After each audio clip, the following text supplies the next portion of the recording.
Hey everyone, and welcome to another E5 podcast. I am your host, Paul the Man Meenan. Is that a thing? No, it's not a thing, is it? I'm trying to come up with phrases, and I'm going to introduce you to two of my tag team partners. Introduce yourself, chaps. Hello there, it's David Watts, aka Sparky Ninja. And I am Paul Skyrme, back from what shall we say, the out the wilds, back from the wilds. Yes, Paul has come back in from. What do we describe Paul? What do we call him? We call him the Welsh Wizard. What do we call Paul? No, we call him the absolute uber genius of E5. Absolute uber genius. This is the man who John Ward acknowledges, and if John Ward jumps into this at any time, because he may do, this is the man who makes John Ward feel like me around John Ward. Oh, that makes sense. Even recently, I sent Paul's information on to one of my long-term clients, because I have to sometimes admit defeat. The best thing for me to do for my clients is to send Mr. Skyrme on to them, because he's just got this extra ability to excel. He's a big mentor of mine. Yeah, and I'm going to just remind everybody, years ago when we first started this E5 shenanigans, when we sat in a pub, I always said in the pub that Paul was the technical one of E5. And even with Dave and John, Paul is still the technical one of E5. So that's it. God knows where that puts me in the scheme of things. I was just the eye candy while Dan was away. Then he came back. Now Ryan's BV. I'm screwed. What do you mean you're the eye candy? I was always the eye. I'm like you were the eye swollen candy. George Clooney type effect on me.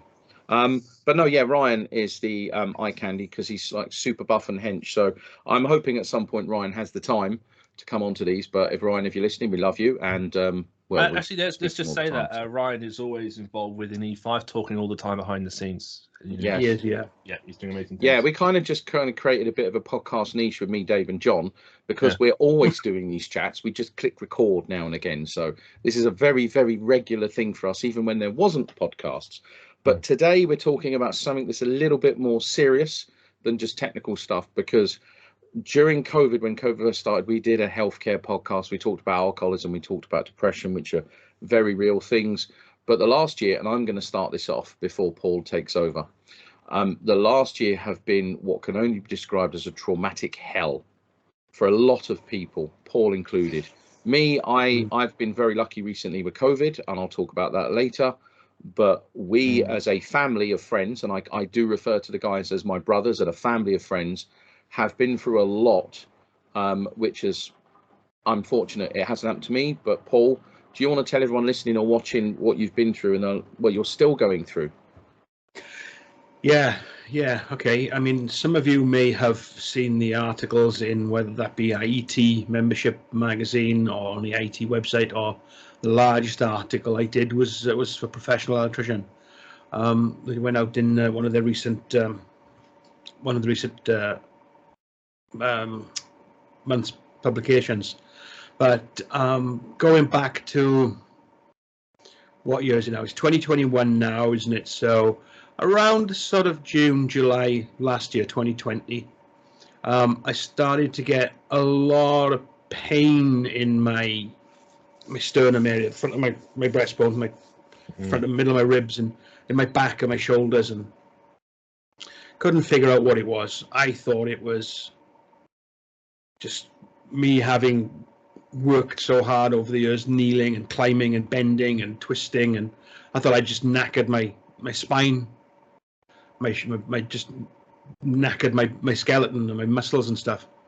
But I started taking paracetamol regularly and ibuprofen, and it just didn't get any better. And it was just getting more and more painful. And I found that I was slowing down more and more and more.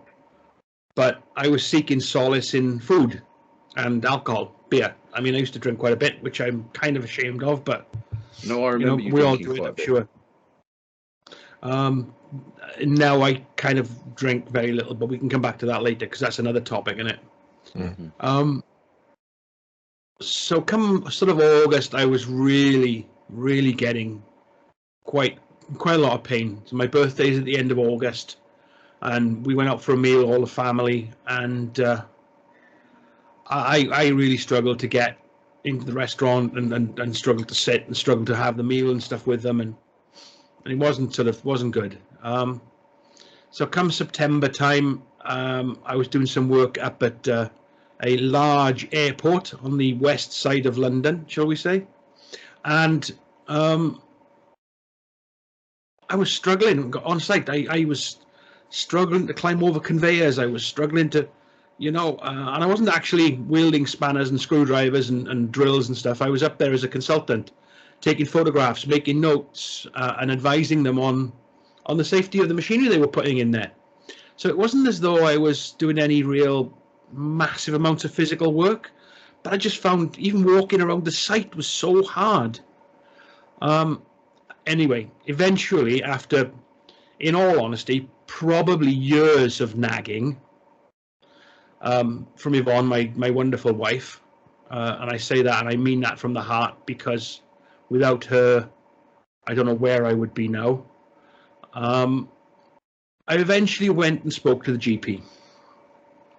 So originally we thought that it was posture related, that it was sort of deterioration of my spine and my shoulder joints and stuff. Posture, deterioration due to hard work and stuff. But as was normal during COVID, because obviously we were at, I think we were probably in the gap of lockdowns then, were we, about the sort of September time? We went through one of the bigger ones, yeah.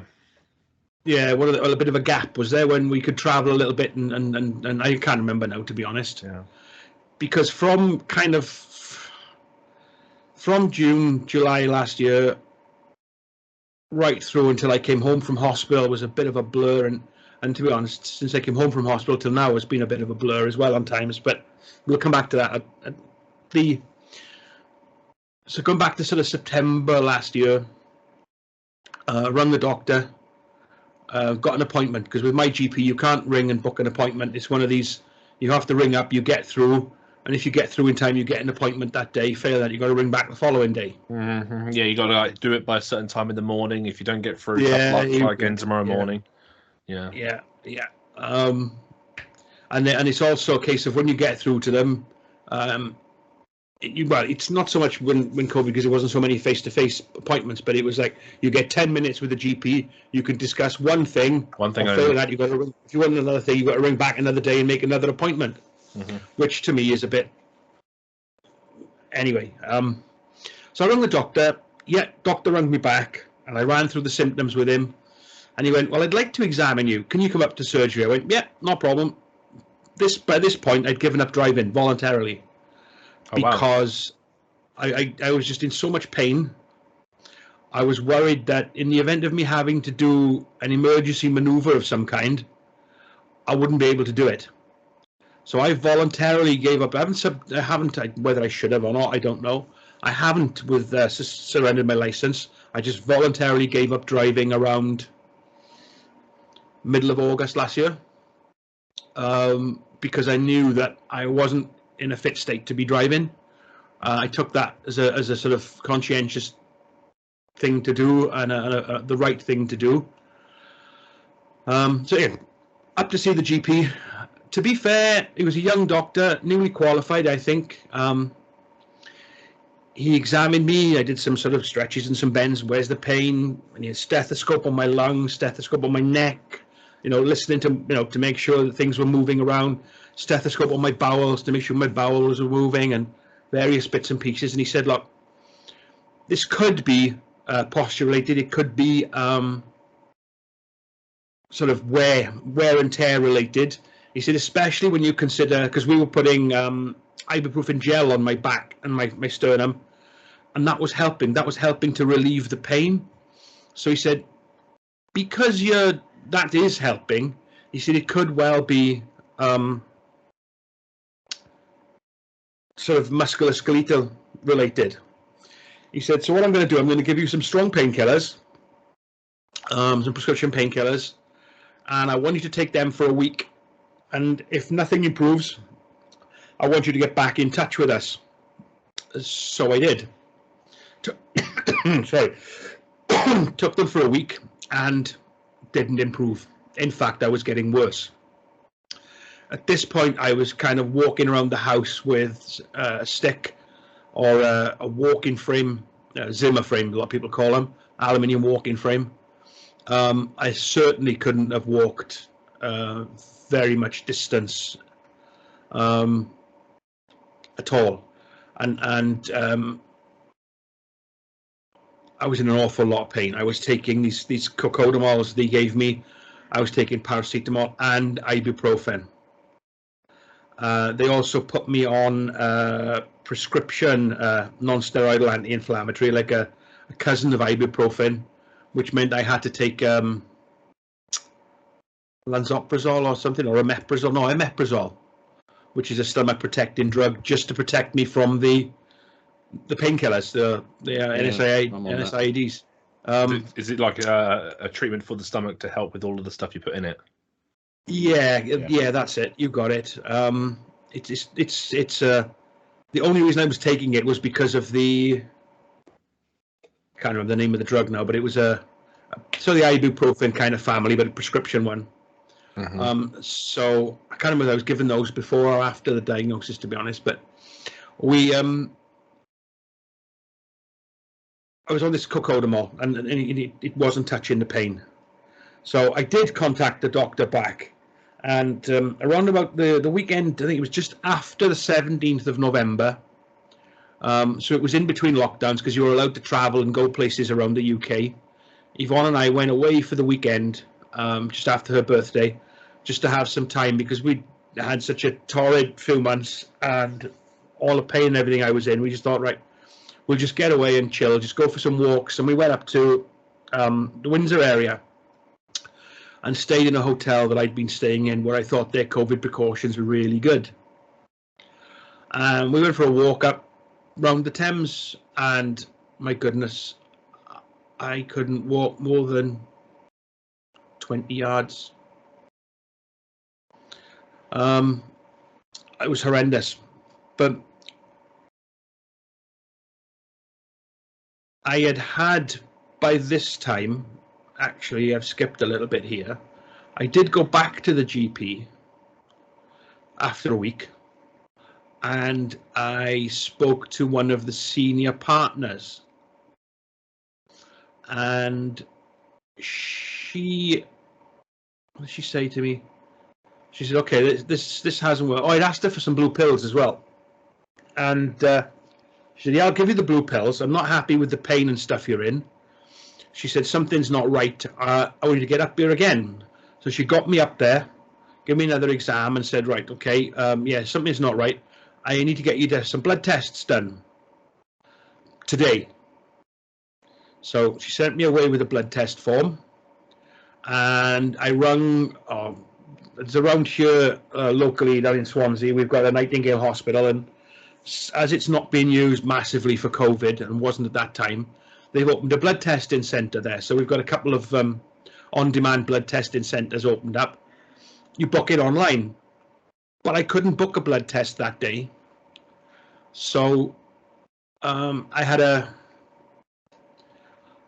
I can't say it was done on the grey market, because that's not the right term, really. My daughter works at a doctor's surgery, not my own, not our surgery. Obviously, she wouldn't be allowed to do that. And she was talking to her practice nurse about my condition and the fact that I was struggling to get a blood test, because we'd asked her if she knew where anywhere else we could get blood tests done, what the GPs would send their patients, And she said, oh, look, the nurse, she's quiet this afternoon. Come down to the surgery and she'll do your bloods for you. So the practice nurse there, all NHS, innit? So she did my bloods for me, took the blood, sent them off for testing. Blood tests take like 2 days, the results to come back onto the All Wales blood portal. And it was like 2 days later, the GP is ringing me and asking me some questions about what I'd been up to in the 48 hours before I had the test. Had I been sexually active or anything, and this sort of stuff. And I said, no, I'm in too much pain to do anything of the sort. She said, right, I need you to get more blood tests done today. I thought, oh, right, okay. I said, so I explained to the GP that what had happened the last time. She said, right, I'll see if I can get the blood tests done at our surgery. We normally have to book these in, she said, but I need these done, like. So if you can't get them done elsewhere, we need to get them done today. So she spoke to the practice nurse, and yeah, I went up to my practice, got another set of bloods done. So again, maybe 2-3 days later, she was on the phone again. The GP was ringing me saying, I need you up here for an examination. I'm in this moment, I was still totally oblivious to what was wrong with me. All I knew was I was in excruciating pain. I was on massive amounts of painkillers by this point. I was on the anti-inflammatories, on cocodamol. I'm pretty sure I was on morphine by now as well. So a lot of cocktails, but nothing had really reached the point of, nothing had stopped the pain at that point. Nothing at all. I was on a long dose morphine tablet called Zomorph twice a day. I was on paracetamol 4 times a day. I was on that prescription anti-inflammatory 4 times a day. And I was on Oromorph, which is a liquid morphine for the breakthrough pain. Oromorph, and I was allowed to take that either every 2 hours, every 4 hours. And I was taking everything because it wasn't breakthrough pain. It was constant pain. There was no let up, no matter how much painkillers I took. So anyway, this was a Friday I actually went back. It's a Thursday she rang me, and it was the Friday I went back for the examination. And it was the Friday Yvonne and I were supposed to be going away to Windsor area. So I mentioned this to her, and she said, it's no problem. How early can you get here? Can you get here 9 o'clock in the morning? Because I need to see you on that day. And I don't want to, ruin your weekend away, but I need to see you. So sure enough, really early in the morning, like 9 hours, really early is it, right? But you know what I mean? 9 o'clock-ish in the morning, I went for the appointment. And she said, look, I need to do a physical examination. And this is the one that really puts men off getting checked for prostate cancer, because that's what I've got. And that's the dreaded DRE, the digital rectal examination. And you know what? In the grand scheme of things, when you consider the options, in other words, having it done and finding out that you're ill and having early stage treatment, or ignoring the symptoms and ignoring what's going on with your body and ending up with incurable cancer like me, the digital rectal examination is nothing. I'm going to be crude now. I'm going to be really crude. Most men out there have passed bigger turds than somebody's finger, and it really doesn't hurt, you know? Anyway, so I had the dreaded exam, and she said, look, you've got an enlarged prostate. I can feel it. I'm going to refer you to urology for follow-up. This was the Friday. So that was the point that we went away for the weekend, and I found that my walk-in was just, I just couldn't walk. I could walk, but I had no stamina, and the pain was so bad. I couldn't, I just couldn't walk for any distance. So on the 22nd of September, I'm sat where I'm sat now, in front of the computer, and either the house phone rang or my mobile rang. I can't remember which now. And it was the urology consultant. And obviously he spoke to me. He said, Mr. Skyrme, yeah, right, okay, this is Mr. So I'm your urology consultant. All right, okay. You've been referred by your GP. I went, oh, yeah. He said, look, he said, your PSA results, he said, are unusual, he said. You've got advanced prostate cancer. And I went, okay. The GP said that I was going to be referred for more tests and stuff. Well, he said, no, he said, I don't need, he said, I've never seen anybody with PSA levels this high. They're not in the advanced stages of prostate cancer, he said. And my PSA was 300 and something at that point. Now, PSA is, I think it's something like prostate specific antigen or something like that it stands for. It's a measure of prostate health, and it's a measure of how ill, for want of a better way of putting it, the prostate gland is. And is that just determined from the exam? That's the blood tests, that is. Blood tests. It's the bloods, yeah. PSA is a thing in the blood. Can I just interject there, if you don't mind, Paul? So since this PSA test has came back, I think it's fair to say Paul made a very strong point to all of us to go and get our PSA levels checked. I have had mine done, and thankfully they came back normal. But there is a message in this, so Paul, please continue. Yeah. Unfortunately, though, the PSA test is not 100%, which is why it's not a routine test. And in the UK, you're not even entitled to one until you're 50 years of age on the NHS, apparently, which is sad. Unless you've a history of a history of prostate cancer in your family, and then you should be able to get them from at least 40, I believe. In fairness, check. My GP did. I was very insistent when I saw my GP. I weren't leaving until he gave me that, and he was very good. Yeah, good. There's more GPs like that we need, I think. So you see, he phoned me, he said, "Oh, we'll be getting you in for loads of tests and stuff now."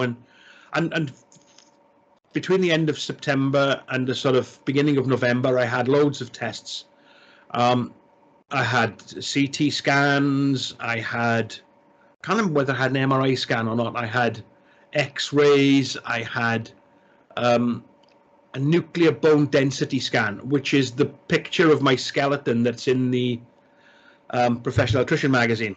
I will put that on the screen if you're watching on YouTube above my face, so the people watching can see it. I've actually got a one which is just it's the scan results that came back. It's a duplicate for some reason. It's front and back alongside each other, but I've cropped it to just one pair, front and back. So I'll get that, and we can get that uploaded, whatever. And that shows the extent of cancer that's in my body. It's a lot. It is a big lot. Well, but you can see it. I didn't know this at that time. It's on the Pro Electrician website, Paul. It's when you sent it to us, it was mortifying. It was absolutely mortifying, mate. I didn't know at this time. I hadn't had that scan, that result. I hadn't had that picture. I hadn't had access to that picture at that point in time. So I went for, obviously, my wife and Yvonne hadn't been in bed with me since the sort of middle of August, maybe the beginning of August last year, because I was in so much pain. I had to lay in bed, in the middle of the bed, with pillows propping my arms up. I couldn't roll in bed. No. I was so weak and in so much pain. I went to bed laying flat with my arms like in a big armchair. Was there only one really awkward position that you could actually lay in then? And then there was only one position I could lay in. That was flat on my back with my arms up on pillows. Yeah. Propped in place, pillows either side of me. I was almost sitting, almost with my head at sort of my back at 45 degrees to my legs. It's propped up. Pressure relief, isn't it? It's trying to relieve the pressure, isn't it, to an extent? Yeah. It wasn't successful, but I did sleep a little bit, and that was sort of from the middle of August-ish.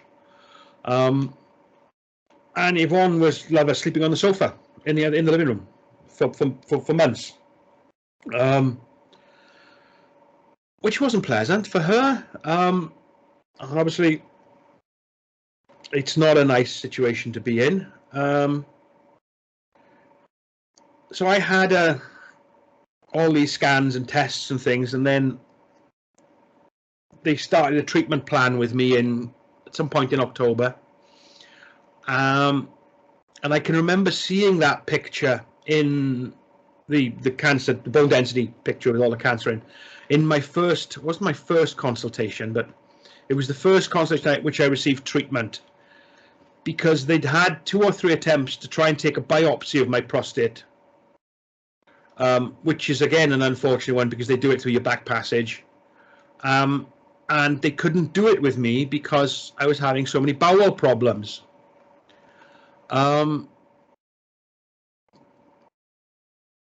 We didn't know why at this point in time. I mean, I'm not a medical person.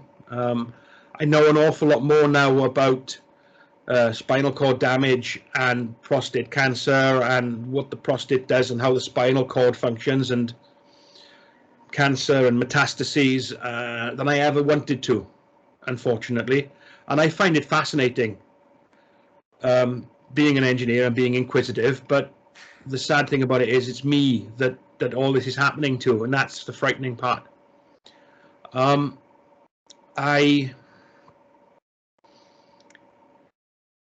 couldn't have a biopsy, so we still don't know exactly the details of the cancer that's in my prostate that has spread. They suspect it's a very aggressive kind,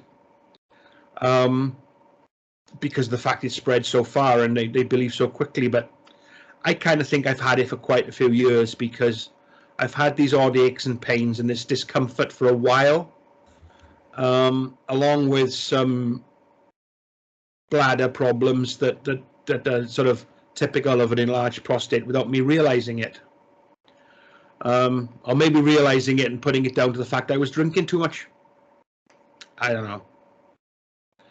So when the treatment came, they decided that they were going to give me, I think it's a drug called Degarelix, because the drug that I'm on now, called Prostate, has a penchant for causing flare-ups.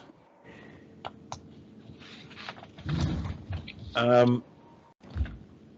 we going to say hello to John? Mr. Ward has just arrived. Hello, John. How are you? Hello. Yeah, we're all right, sir. We are recording, John. Please do not swear. If you don't mind, John, Paul is in the middle of mid-sentence, but just Paul, before you get back onto it, one thing I want to pick up on what you said earlier on, we're talking about Paul's health, John. The one thing I can totally relate on is the whole comfort eating for pain management. This extended piece of timber you see on screen, most of that is from comfort eating from early onset arthritis. It's what got me off the tools. It's what you guys know. If I spend a day in my house doing work, I'm in agony the day after. The omeprazole that you were talking about, Paul, I've been on them for over 10 years. Now, it turns out the omeprazole, they line the stomach and protect you from damage. But if you don't take them regularly, or you take stuff like naproxen, which is an anti-inflammatory, which I use for arthritis. Naproxen. That's the one. Yeah, so I've been on naproxen for over 10 years. Now, naproxen can cause damage to your pancreas. Hey ho, I now have diabetes, and also the omeprazole can cause depression if taken long term. Didn't know any of this until I actually reread all the boxes and took a engineer's inquisitive mind. Funnily enough, once Paul was getting ill, I started to realise all of this stuff. So that's my experience of it. Mr. Skyrme, please continue. Yeah, sorry. If I fidget in the seat, guys, when I'm on camera, I'm sure you can understand why, or you will at least understand why by the time we get to the end of this. And guys and gals, not just the three in front of me. So the first treatment that I had was this Degarelix, because the drug that I'm on now, called Prostate, has a penchant apparently for causing a flare-up in bony metastases. So where the cancer is spread to the bones, it causes bony tumours to grow very, very quickly. So, and this is a common cause of metastatic spinal cord compression. So they didn't give me Degarelix because they were worried about metastatic cord compression. Now, by this time, bearing in mind Yvonne has had 2 months of sleeping on the sofa with her iPad and her phone, worrying herself sick about me and researching prostate cancer as of the 22nd of September. She was well versed in the symptoms and treatments and this sort of stuff. She'd done a lot of reading, and she's not dull.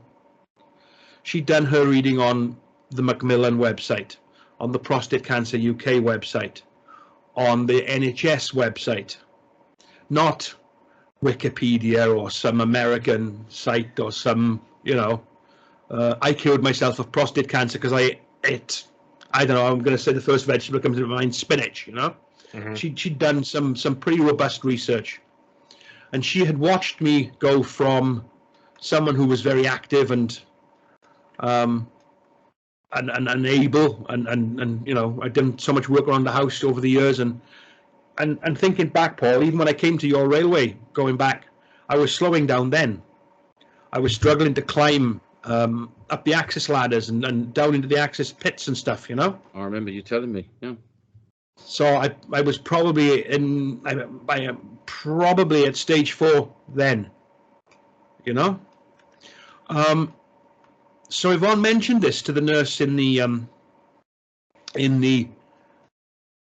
treatment. I was because I had the treatment given by a specialist nurse practitioner, and she said, no, we don't think so. It's probably because he's put on so much weight, and you know this is causing him problems walking. And Yvonne was like, well, no, I don't think so, but you know they should know better. She said, you know, I think it's, you know, there's something wrong with it's not just down to his weight, like. And she said, no, it won't be anything wrong. It won't be anything wrong. But she's got this picture that I keep going on about the bone scan in front of her, so she knows there is tons of cancer in my spinal cord. Now, as I said, I couldn't have a biopsy to check the grade of cancer. They call it a Gleason Score. I think it's like named after a doctor, in the same way that Volts are named after Voltaire. You know what I mean? Yeah. And that tells them how aggressive and the sort of makeup of the cancer cells that are in your prostate. So I've not had one of those, and I couldn't have one of those because there was problems with my bowels and stuff. So there we are. So fast forward now to kind of beginning of November, after the treatment. Things weren't getting any better. I was still on all sorts of painkillers. Nothing was changing. The pain levels were not getting any less. In fact, they were getting more. So I rang the GP one day for another appointment because I couldn't get my bowels were, it's crude and horrible, I know, but I was either constipated or I had diarrhea. Because I was on laxatives at this point because of all the strong painkillers I was on, which apparently cause constipation, which they do. There's no apparently about it. If you read the side effects on the tablet packet, so you read the side effects on the NHS website for drugs, the British National Formulary, which is part of the NICE website. The side effects are constipation. So I was on laxatives, but Yvonne and I didn't understand really. You know, the GP said, "I'll take these, I'll take this," and I couldn't. We couldn't get the balance right. And one day we kind of got fed up with this, and I was having all sorts of problems. So I rang the GP for another appointment, and a junior doctor, trainee doctor, newly qualified doctor, I'm not sure what she was, rang me back. And immediately, to be fair, she announced herself as such. She said, but I have got one of the senior partners sat alongside me listening into this call. You're on speaker call.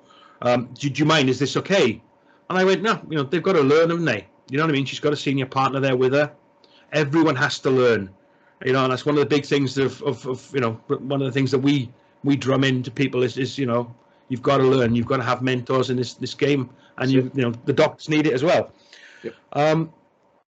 So I started explaining the symptoms that I was ringing about at this point, which was my bowel problems and stuff, to the junior doctor, and within a few, I want to say minutes, but it was probably seconds, the senior doctor cut across her, said,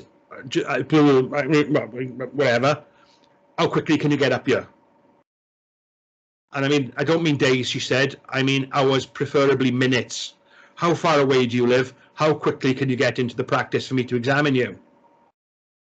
And I went, well, probably like quarter of an hour, half an hour. Right, I'm waiting for you. Get here now, like now. Okay.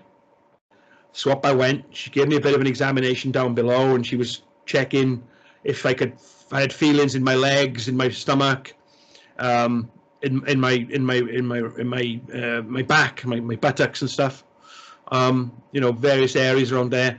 If I had feelings, I could feel her poking me and prodding me and stuff. You know, to see if my nerve response was decaying. And I could kind of, most places. She said, look, I'm not happy about this. I don't like what you're telling me. She said, I need to refer you back to urology, like immediately. She said, but if I refer you back to urology, she said, it could take weeks do you have a means of going back to your consultant? Not through the back door so much, have you got a number you can ring and tell them you've got problems? I went, well, yeah, I've got the consultant secretary's number. She said, do you mind ringing them yourself and speaking to them? Because it's, in all intents and purposes, it's likely to be quicker for you to do it that way than me to try and refer you back to them.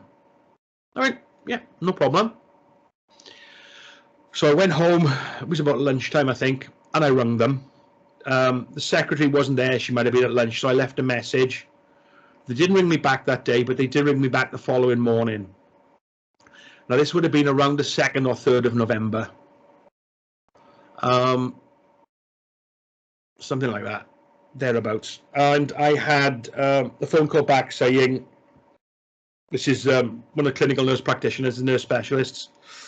It wasn't the one that had given me my treatment. It was one of the other ones that works in the urology team at the hospital. And she said, what's the problem? Went through all the symptoms, and she said, right, I'll speak to your consultant. I'm trying to avoid using names, to be honest, but I'll speak to your consultant and see what he's got to say. So she rang me back reasonably quickly that morning and said, right, your consultant wants to see you. There's a bed waiting for you. You need to come to this admissions ward. It's an assessment ward in the hospital now. Just get here as soon as you can. Pack a bag. You ain't going home tonight, at least, So I did. Got up to the hospital just after lunchtime. Yvonne had to deliver me like a package to the ward and leave. There was no waiting with me. There was nothing pretty about it. It was almost like Paddington Bear kind of job, leave him in the waiting area and walk away like. Yeah. So I went into this assessment ward, and I saw my urology consultant. And I had tests and stuff, and he was a bit non-believing to start off with, and they couldn't really figure out what was wrong with me. And then I had tests upon tests. I think I had an MRI again, or was that my first MRI? I don't recall, to be honest, when my first MRI was, whether it was before the 3rd of November or around about then. But I certainly had one by then. And when the results of the MRI came back, his attitude changed completely, and he kind of understood, I think, what was going on. But metastatic cord compression still wasn't mentioned. I had a spinal consultant who'd looked at the MRI and gone through it with me, and she'd picked up on deterioration in my lower spine, in my sort of lumbar region, which is your sort of belly region, your lower background where your kidneys are. And she put that down to lifting, carrying, bending, stretching. I've worn that certain areas of my spine, certain areas of my vertebrae out there through hard work. Was there no visual image of the cancer in that area on your scans at that point? I to be honest, I've got an image of my MRI at that point in time, but it doesn't mean a lot to me. Me interpreting an MRI is probably like Yvonne interpreting a thermal. I can't say that because she's interpreting thermal images with me, I was going to say. I suppose. Can I just chip in here just one second? Because you have mentioned something twice, and that is your good lady wife. Just for clarity and the avoidance of doubt here. Now, hello again, Mr. Ward, by the way, and thanks for joining us. Now, what you missed, John Ward, was me telling Paul that I feel dumb around you and the good David Watts, and yet that Paul is the equivalent of you. Basically, Paul is the smartest of us. And what I'm trying to get to is on the hierarchy of intelligence. Let's just say we have John and Dave on an equal footing. Then we have Mr. Skyrme, but Yvonne Skyrme, having met the lady, is smarter than Paul. His wife is smarter than him. And I'll just tell a quick story. I have had the privilege of meeting his wife in his home. We did a wonderful E5 live at Cardiff Football Stadium, which I will cherish forever in memory. Swansea, same thing. It's all Wales, but yes, Swansea. Apologies, Swansea Football Club, and it was awesome in every way. And his wife, we rehearsed the morning I got there and ripped us to pieces on technical issues. So just to be clear, we say that Paul is the technical one of us, but his wife is off the charts, and I think Paul is off the charts. Just to put it into context. So thank you, Mrs. Skyrme. Anyway, back to you, Paul. Apologies. Yeah, no, that's fine. Forgot what I was now. So an MRI, and the spinal consultant said, look, there's damage to your lower spine, your lumbar region, so that where your kidneys are, sort of between the top of your bum and your sort of the bottom of your rib cage, roughly, that kind of area, which she put down to wear and tear from having been working on the tools, lifting, carrying, bending, abusing my body. This is a big message, though, because so many of us put pains in our bodies down to that. Years and years of wear and tear, especially us who've done manual labour. I mean, I've been off the tools. Well, I still do inspection work, but I try to stay off the heavy work because I've got a slight issue with my disc, and I then get chronic pains in my legs. And I have these stretches that I can do, and I've managed 5 or 6 times now. When I get the pain, I'm flat. I can't do anything. But if I have a week or so of stretches, I get myself back. I haven't had to have an operation yet, but I know the time's coming. Where if I lift the panel incorrectly, where if I catch one of my kids when they fall without hesitating, I'm gonna do this thing again, and I'm gonna go there. And these pains we learn to live with, but we clearly need to think about the bigger picture, what these pains could be.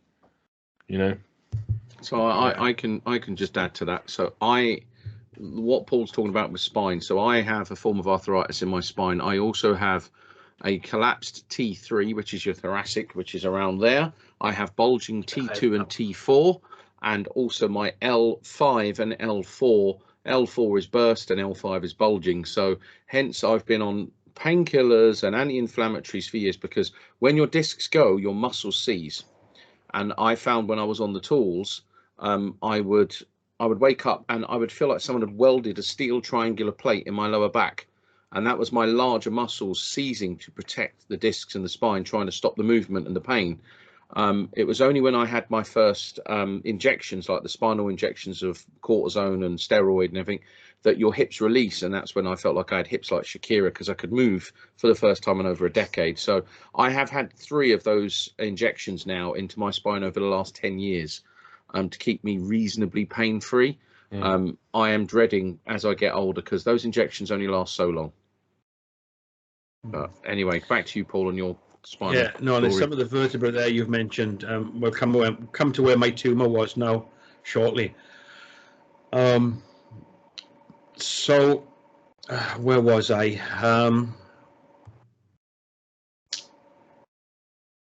I'd had the exam. She'd put it down to, the MRI, she'd put this damage in my lower spine, but I wasn't really complaining about that. It was more in my shoulders and my upper spinal area that I had the problem. And in that area, I have a lot of fatty deposits in the cord canal, in my vertebra. So your vertebra, a big bony vertebra in your back, which is your spinal column. I've got a canal up the middle of them, which is where your spinal cord runs. Somebody told me the other day, a guy in the Spinal Injuries Association told me, apparently your spinal cord is the texture of toothpaste. I don't know. That's I've heard way out of my league. I have heard that reference like that. Yeah. And there's just, I think it must be, if it's not billions, it's certainly millions of these little neurons, fibers, and nerves and stuff in there. So around that, best way I can describe what it was described to me, and the best way I can describe it to the sparks out there, is think of a 6491 7-strand, yeah, but not the 7-strand, the fine stranded conductors, a class 5 or a class 6, as we would tri-rated machinery wire, or something you find in a flexible cord in a pendant fitting, or kettle flex or something. So it's a fine stranded conductor. And then each of those copper strands in itself is made up of thousands of copper strands. So there's thousands and thousands and thousands of these strands in the cord. Okay, they're not twisted like a cable or a wire. They're straight, apparently.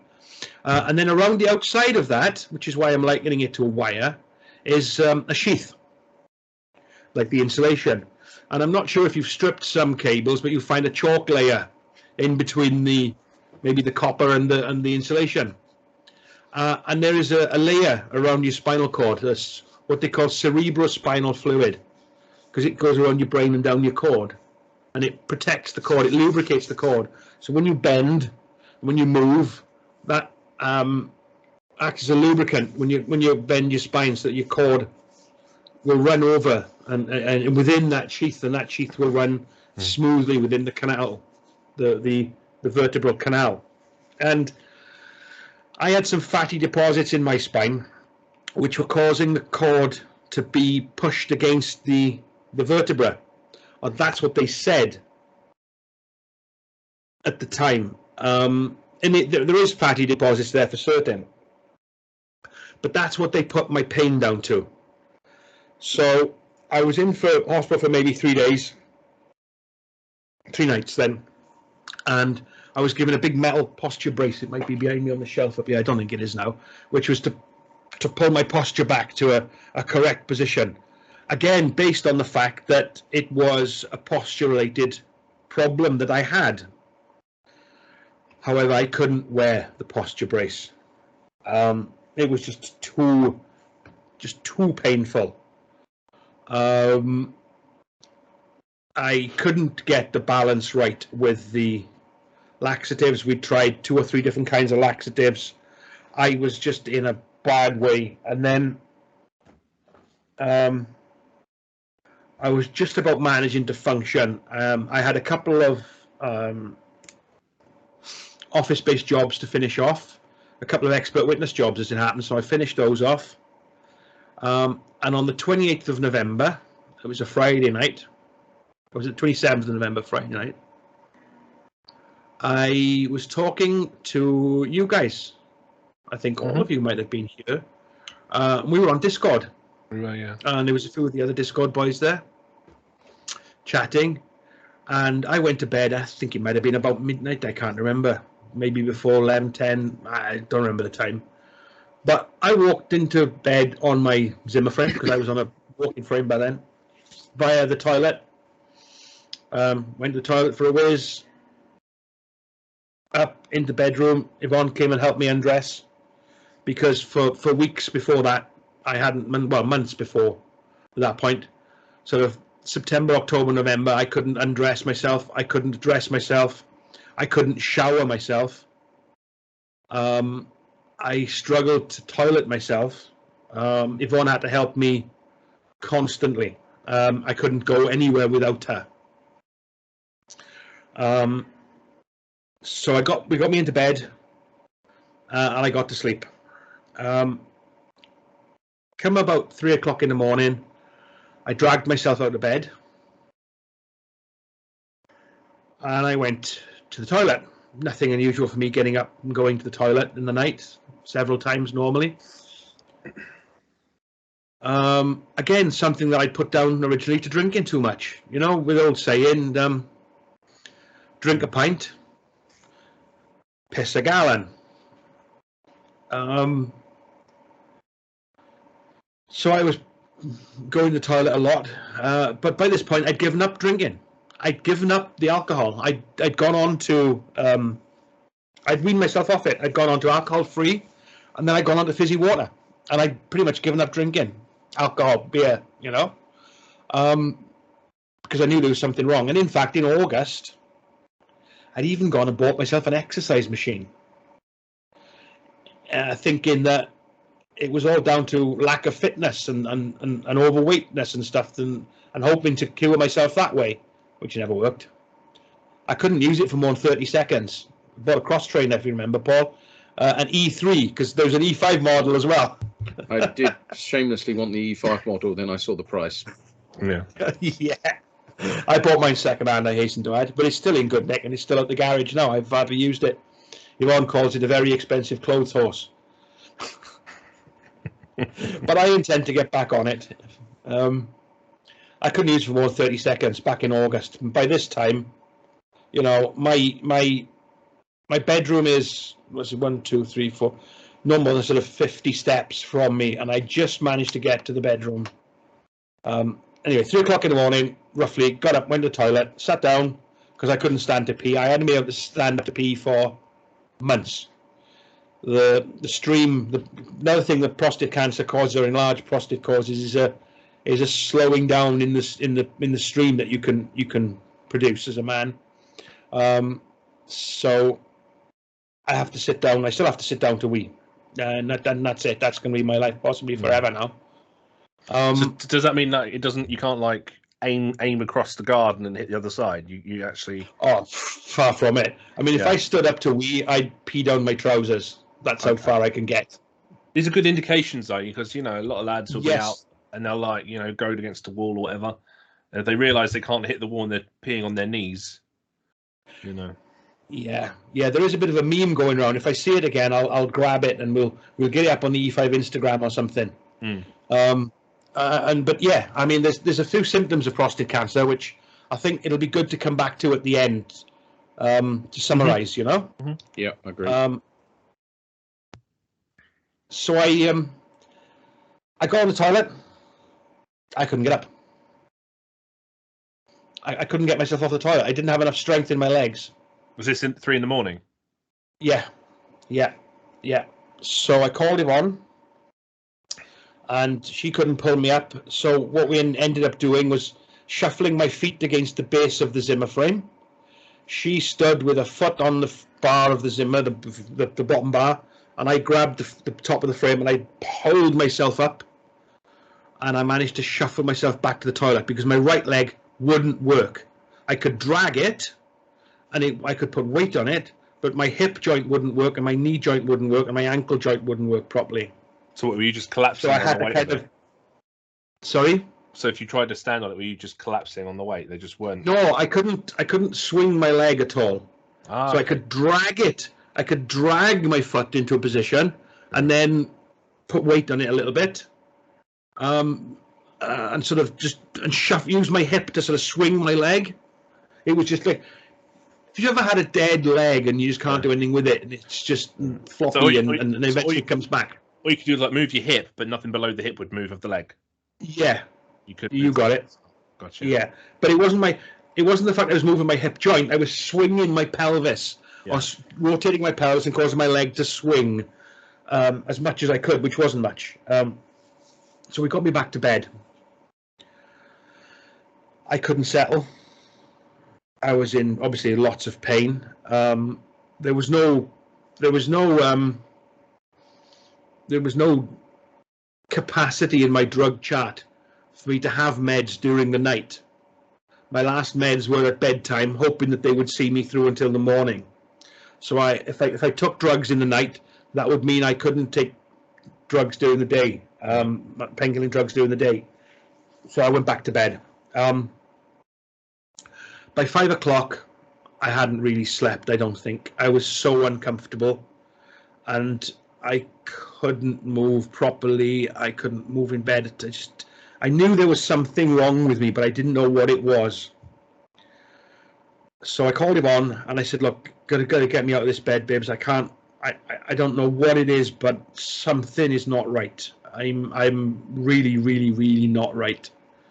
She told me to ring for an ambulance. I said, no, look, let's leave it till the morning, like normal morning time. Let's see how I am when I wake up, if I can get some sleep. So he carted me out to our living room on the frame and got me dressed in the bedroom, got me out to the living room and sat me in an armchair, put a blanket over me, and that's kind of where I slept for a few hours-ish. Comes to 9 o'clock in the morning. I'd been awake a little bit, and Yvonne was up, and let's have some breakfast and get your pain meds down you. So we got my pain meds down me. I had a mouthful of orange juice, and he put a bowl of cereal in front of me, and I couldn't eat. I was in so much pain I couldn't eat. I had one mouthful of orange juice, and that was my lot.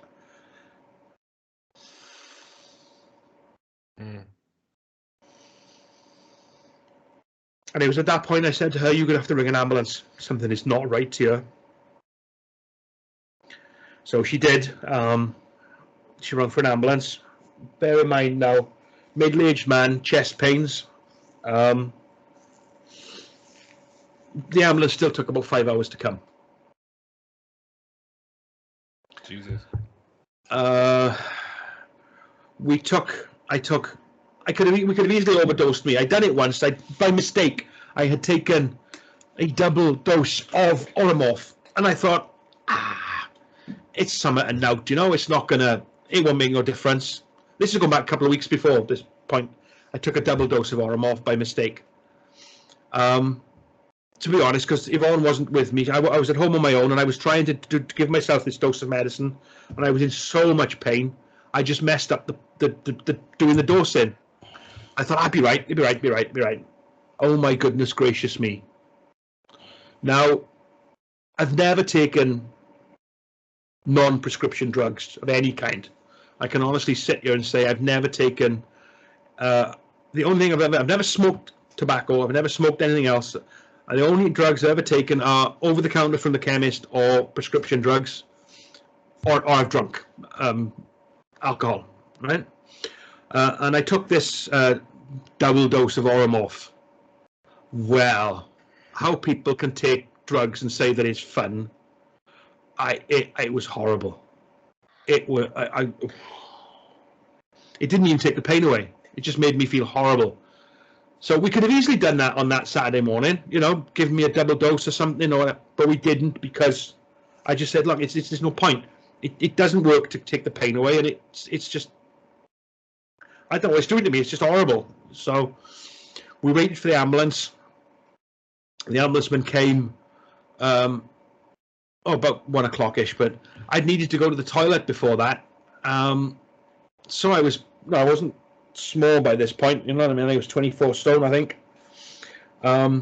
Maybe 25, I can't remember. I'd put a lot of weight on. Going back 2 years ago, I was 18 stone. Yeah. I was probably overweight then. But I'd been slowing down for a few years by that time. So I said to Yvonne, I need to pee. She said, we'll get you to the toilet now. I was no way. I was sat in an armchair in the living room, and we couldn't get me up. Now, bearing in mind, in hospital they have these urinal bottles that you can pee in. Well, we had nothing of the sort here. So the royal we, Yvonne managed to jerry rig something for me to pee into, to relieve myself. And that tided me over until the ambulanceman came. But they got me in the ambulance. I can't remember whether they wheelchaired me out or stretchered me out, to be honest.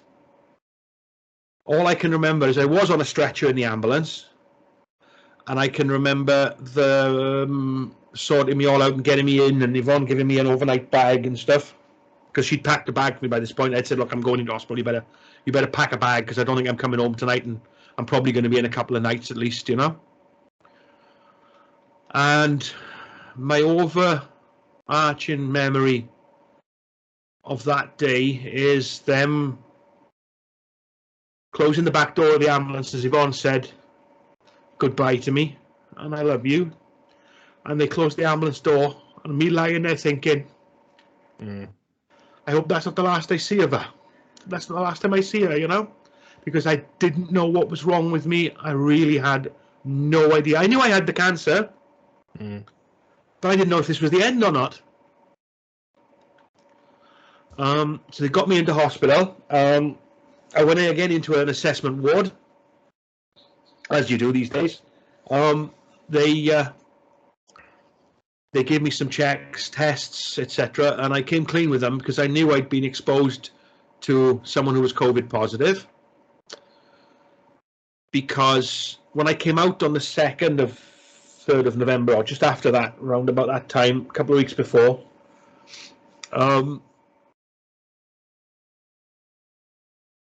I'd been trying to move around the house on my walking frame, and we couldn't. And I'd had my daughter over with their boyfriends because we needed to move furniture around for me to be able to get around the house. Well, Yvonne couldn't move furniture. Right, so a bit of a welfare adjustment. Yeah. Jamie, my son's got a very, very bad leg, a bad knee, so he struggles. He's strong as an ox, but he can't carry excess weight. You know, he can pick it up, but because his knee is weak, he's got damage in his knee. He can't carry it, or he can't. You know, so we didn't want to make his injury worse, because it's a long-term thing with him. So the two son-in-laws, effectively came over to move furniture around for us. So we did that, and then the girls were here. I wasn't well. It was getting late. By the time we moved all the furniture, it didn't work, so we had to move it all back again. And we just said, "Oh, I'm just gonna have to manage." So we decided we'd get a takeaway. So they stayed and had a takeaway with us, and then they went home. On the Tuesday following that, I thought Monday or the Tuesday after that weekend, my daughter had gone into work. She works in a school, and she was told, it must have been the Tuesday, I think, go home, get a COVID test. One of the kids was in class yesterday. His parents are both COVID positive. There's a chance that he spread it. So she did, and she was positive. So I went into hospital and I told them that I might have been exposed. So they put me in a one-person room in the ward and did a COVID test on me, and it came back positive. So not only was I, by this time now, totally paralyzed from my belly button down, because from that point onwards, I lost my movement very quickly. The last time I walked was when I left this chair to go to the walk proper. I was on a frame, but I had control of both legs. Was when I left talking to you guys on that Friday night late, and I walked to the toilet and I walked to bed. So I was admitted. The COVID test swab was done. It came back early hours in the morning as positive. I didn't know at this point, but that's how paralyzed I was. They were worried about my bladder function, because your bladder, if it fills up and fills up and fills up, it can burst. So they said they had to catheterize me. So in comes a doctor, nurse practitioner, I don't know what she was, to fit a catheter. So I'm laying there in bed now, no clothes on, nothing, just sheets over me. So she comes up, does the catheterization, and says, "Right, I'm all done." And I went to her, I said, "Done?" I said, "I didn't even know that you'd even started." Not only did I have no movement, I had no feeling below my belly button. Nothing at all by this point. Now, the 3rd of November, I did have feeling, and I'm pretty sure that that night I walked, I had feeling, because otherwise I wouldn't have known where my left foot was, whether it was on the floor or not, would I? Yeah. You know? So between then and that point in hospital, I'd lost all feeling below my stomach, below my belly button. So I was admitted. Still horrendous pain. Now, I don't recall whether the spinal consultants, because they would have been on call, whether that was the afternoon stroke evening of the Saturday when I went in, or whether that was early hours of the Sunday morning following that. But I was given 2 choices of either radiotherapy or surgery, because I had another MRI and they had identified at this point a tumor crushing my spinal cord, and that's what had paralyzed me. And that tumor was at T2, Paul. You mentioned T2 earlier, so that's right up here, right high up on your so you got the cervical area, the thoracic area, the lumbar region, and then the CTL. Yeah, there's another bit down the bottom. I can't remember what it is now. So you have the atlas, the axis, the cervical spine, the thoracic. You've had the first lumbar, the lumbar spine, and the sacrum and coccyx. Sacrum and coccyx. Yeah, there we are. So mine's at T2, which is quite high up. It is, yeah. And at T2, I think whether it's above T2. See, I never know when they say the nerves are at that point where they come out of the cord. I never know whether it's above the vertebra, they come out, or below it. So if they say the spine, the nerves for your heart and lungs, your autonomic nervous system, your heart and lungs come out at T2. Now, I don't know whether that means they come out below it or above it. I'm not sure. But I know that they come out at T2. So and that's something that you need to be careful of, Mr. Meenan, is at T2, the nerves for your heart and your lungs leave your spinal cord. Oh, deep joy. Yeah. And you can lose what they were worried about when I went into hospital with this tumor was possibly the loss of my movement in my arm, so I would have been a quadriplegic, or the autonomous nervous system being damaged and me losing my lung function, or so I do have nerve issues in my arms, my shoulders, my elbows, and my wrists. I have that now, and I'm currently speaking to doctors about it because I do have issues, and I know it's all weirdly, I do get health problems and concerns. Obviously, I don't talk about them massively, but most of it is always down to the spine.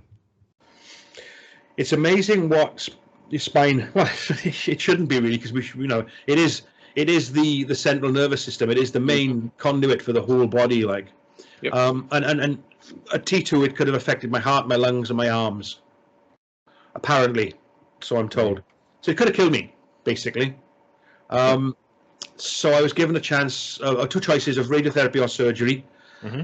They didn't want to operate because I was COVID positive, and one of the things they had found is, okay, forget the. A lot of people don't believe in COVID. I know you do, Paul, and I certainly bloody do. Yeah. And one of the things they found in the hospital is that when they were operating on people who were COVID positive, but had very, very mild symptoms, if any symptoms at all, which was me. I mean, my MRI scans on my back are 3/4 of an hour to an hour. And that night when I went in and I had that spinal scan, I was COVID positive in massive pain. I think I coughed once in an hour, and one of the big things with COVID is coughing, apparently, isn't it? So, but the test came back, and I had more than one test that came back positive as well. So there was no doubt that I had something. They gave me a choice of surgery with a 50% chance of survival, but likely a 100% chance of walking. Nothing in medicine is guaranteed, but those are the sort of odds we're talking about. Or a radiotherapy, which would fundamentally be a 100% chance of survival, because it wasn't going to affect my COVID status. It was just shoot me with a beam of non-ionizing radiation, like, isn't it? It's high frequency light beam almost, isn't it? I think radiotherapy, but a 50% chance of walking. I chosen the radiotherapy before I even spoke to Yvonne, but I did speak to Yvonne, and obviously she said, "Look, I'd rather have you alive in a wheelchair than gone." Like, so we chose a radiotherapy, and the National Institute of Clinical Excellence, NICE, their guidelines are metastatic spinal cord compression must be treated within 24 to 48 hours of identification. So it was identified with me on the Saturday. So they had to treat me on Sunday or Monday to meet the requirements. So they treated me on Sunday, which was quite humbling. They opened the radiotherapy department. They staffed it up. I think it may have been for their benefit as much as mine, because I was COVID positive. So it meant they could take a COVID positive patient in, give me radiotherapy, and ship me back, because I had to be done in a different hospital. I had to be ferried by ambulance from one hospital to another to have the treatment and be ferried back again. So it meant they could do that without me potentially infecting patients around me. All they had to do was sort of deep clean behind me as I went, So that's what they did. Pain levels went through the roof because of the inflammation and stuff. I was on hourly Oromorph. I was on IV paracetamol. Don't listen to anybody who ever says that paracetamol doesn't work. IV paracetamol is the best. It is unbelievable stuff. And I'm a firm believer. People used to say, "Oh, I use one of them. Our paracetamol, I don't bother. It doesn't do anything. Doesn't do anything." So I had this radiotherapy. I was in hospital for the long haul now. So there I was in my bed, paralyzed from the waist down. Luckily enough, I still had my arms. I saw my spinal consultant on the Monday or the Tuesday, a few days afterwards, and she said, "Look," she said, if this doesn't work, you're in a chair for the rest of your life. You need to make sure that you keep moving yourself around in that bed as much as you can, she said. Do some exercises to build up your upper body strength. Wriggle yourself around as much as you can, because if you develop bed sores now, or sores, pressure sores, she said, you will be in pain and they will stay with you for the rest of your life. And I took that on board, and I used to fidget and move, and I would move myself as much as I could in the bed. And I did from that point onwards, and I still do to a certain extent, even though I'm not totally chair-bound or totally paralysed now. It's amazing. It's amazing how much you can take for granted until you suddenly have that moment where you're told if you don't think about it, you may lose that.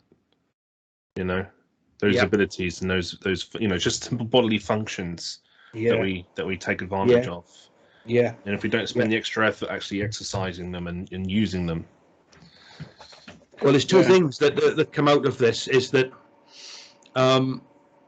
there's a good chance that my bowel problems that we thought was down to the medication is likely down to the spinal cord damage. Whether they will ever come back, I don't know. I'm still on piles of laxatives, but different laxatives, and we've got those off to a T now. We know as long as I take them regularly. If I miss one dose, it's not a massive problem, but we've got that. I'm taking them, and it's sorting my bowel problems out. I'm no longer catheterized. That came out when I was in hospital. So, things are looking up in that aspect. As far as that goes, I mean, that was, in fact, my catheter wasn't taken out. I had a valve fitted to my catheter. When I was within a couple of weeks of me going in, they wanted to give it a try to see if my bladder function would work. And as they were doing it, as they were fitting this, what they call a flip flow valve into my drain, one of the other guys in the room with me died because from COVID. Because you were still on a COVID ward, were you? I was on a COVID ward. I was the hospital had three areas, clean areas where it was nobody COVID. It was all clean. Sort of grubby areas. I can't think of a better way to put it. People who were either very mild COVID symptoms or it's 4 zones actually. Mild COVID symptoms, or people who were recovering, coming out of intensive care and recovering, ready to go home. And then you had the people who were in the COVID wards where they were on oxygen or whatever. But that was then there was intensive care then after that. So I suppose it was 4 areas, wasn't there? Not 3. And I was in the sort of dirty ward. I didn't have oxygen. I had one afternoon where I had a temperature of about 39.5, and I felt really rubbish. I slept through food. Them calling me around to provide my dinner. I slept right through that. Nurses let me sleep through that. When I woke up, I gave them a row, and they went, "Well, we weren't going to wake you up. You were sleeping so well. We knew you weren't ill, but we didn't think you were anywhere near dying." They said because of the snoring. So we knew you were okay and still breathing because I snore a bit. But when I woke up, the staff went and got me curry and rice half and half from the staff canteen, which was very nice. I remember that. So after that, on the Monday, I came round after the treatment. The physiotherapists were there, and I said to them, "I can't wait until you start working with me." And they said, "Oh, you won't be saying that when we start." And my first physiotherapy session, they tried to sit me up in bed, and I had 5 physios looking after me. One behind me, big ex-rugby player. One either side of me, so I couldn't fall sideways. A physio in front of me, so I couldn't fall forward.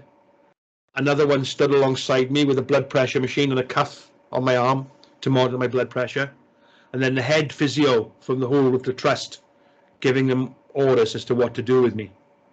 And they sat me up on the side of the bed. I was like a weeble. I had no core strength. I had nothing. I was just like, couldn't sit up.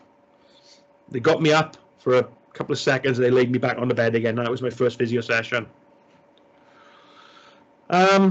So then I was in hospital. I was in that hospital for 2 months. I started to get lots and lots of physiotherapy where we worked on my core.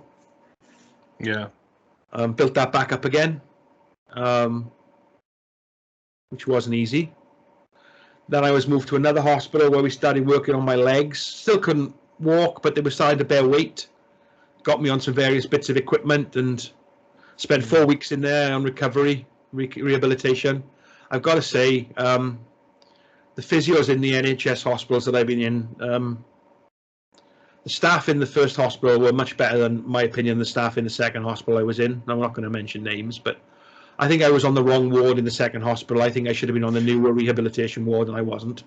I do remember you going through an awful lot of stresses where you weren't given a lot of information. The beds weren't suitable. There was opioids, or your opioids and your painkillers changing. All taken off me, yeah. That, you know, and I remember because obviously we were still in the Discords, and you would be popping in, updating us on your rehabilitation, and we'd have great periods of you coming in, giving us positivity. Then there'd be these moments where something's gone wrong, and then we'd I remember one night Paul me and said, Dave, what are you doing? Don't care. Discord now.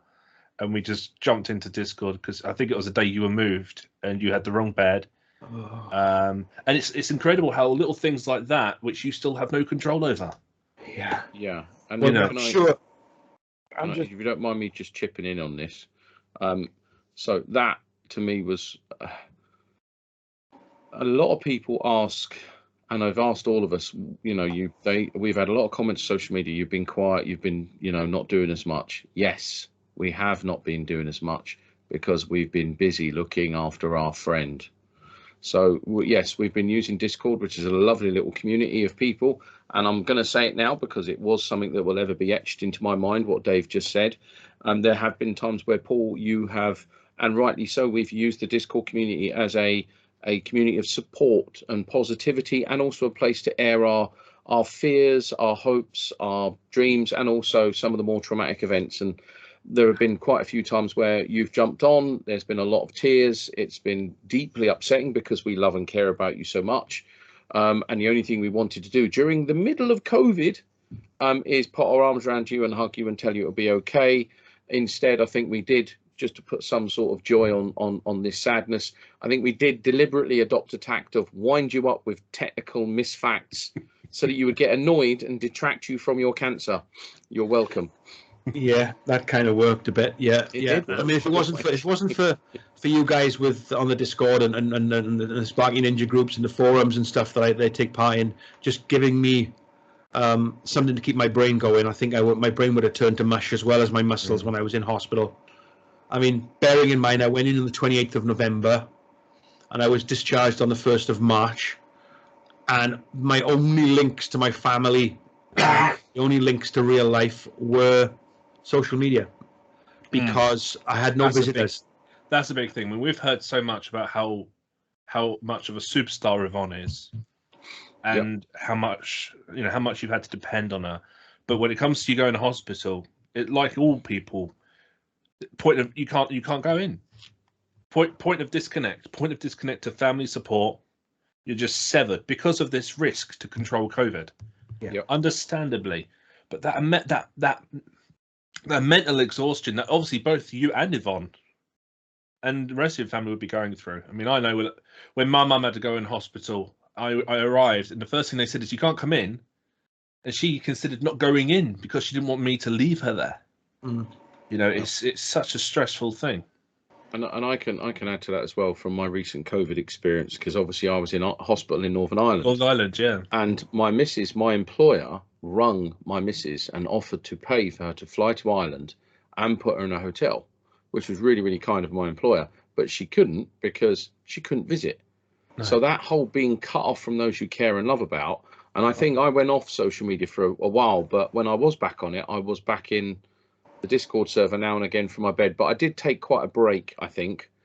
Although, to be honest with you, I was on so many drugs, I wouldn't know what I was doing for the first 2-3 weeks anyway. But it's something that I've experienced recently. And I think, Paul, I even said to you, if I remember rightly, there was a weird irony that for all the time Paul was in hospital and we would be speaking on a daily or nightly or every other night basis, that there's me in a hospital with oxygen in me, and then I'm ringing up Paul for support and advice, because I knew he would give it to me, because he's been in this lonely, isolation ward, thinking about your family, running away of your thought. It's horrible. And I cried more than I ever have in my life in that hospital, and I'm not ashamed to say it either. Yeah. Oh, I've shed some tears. That's for sure. I don't mind saying that either.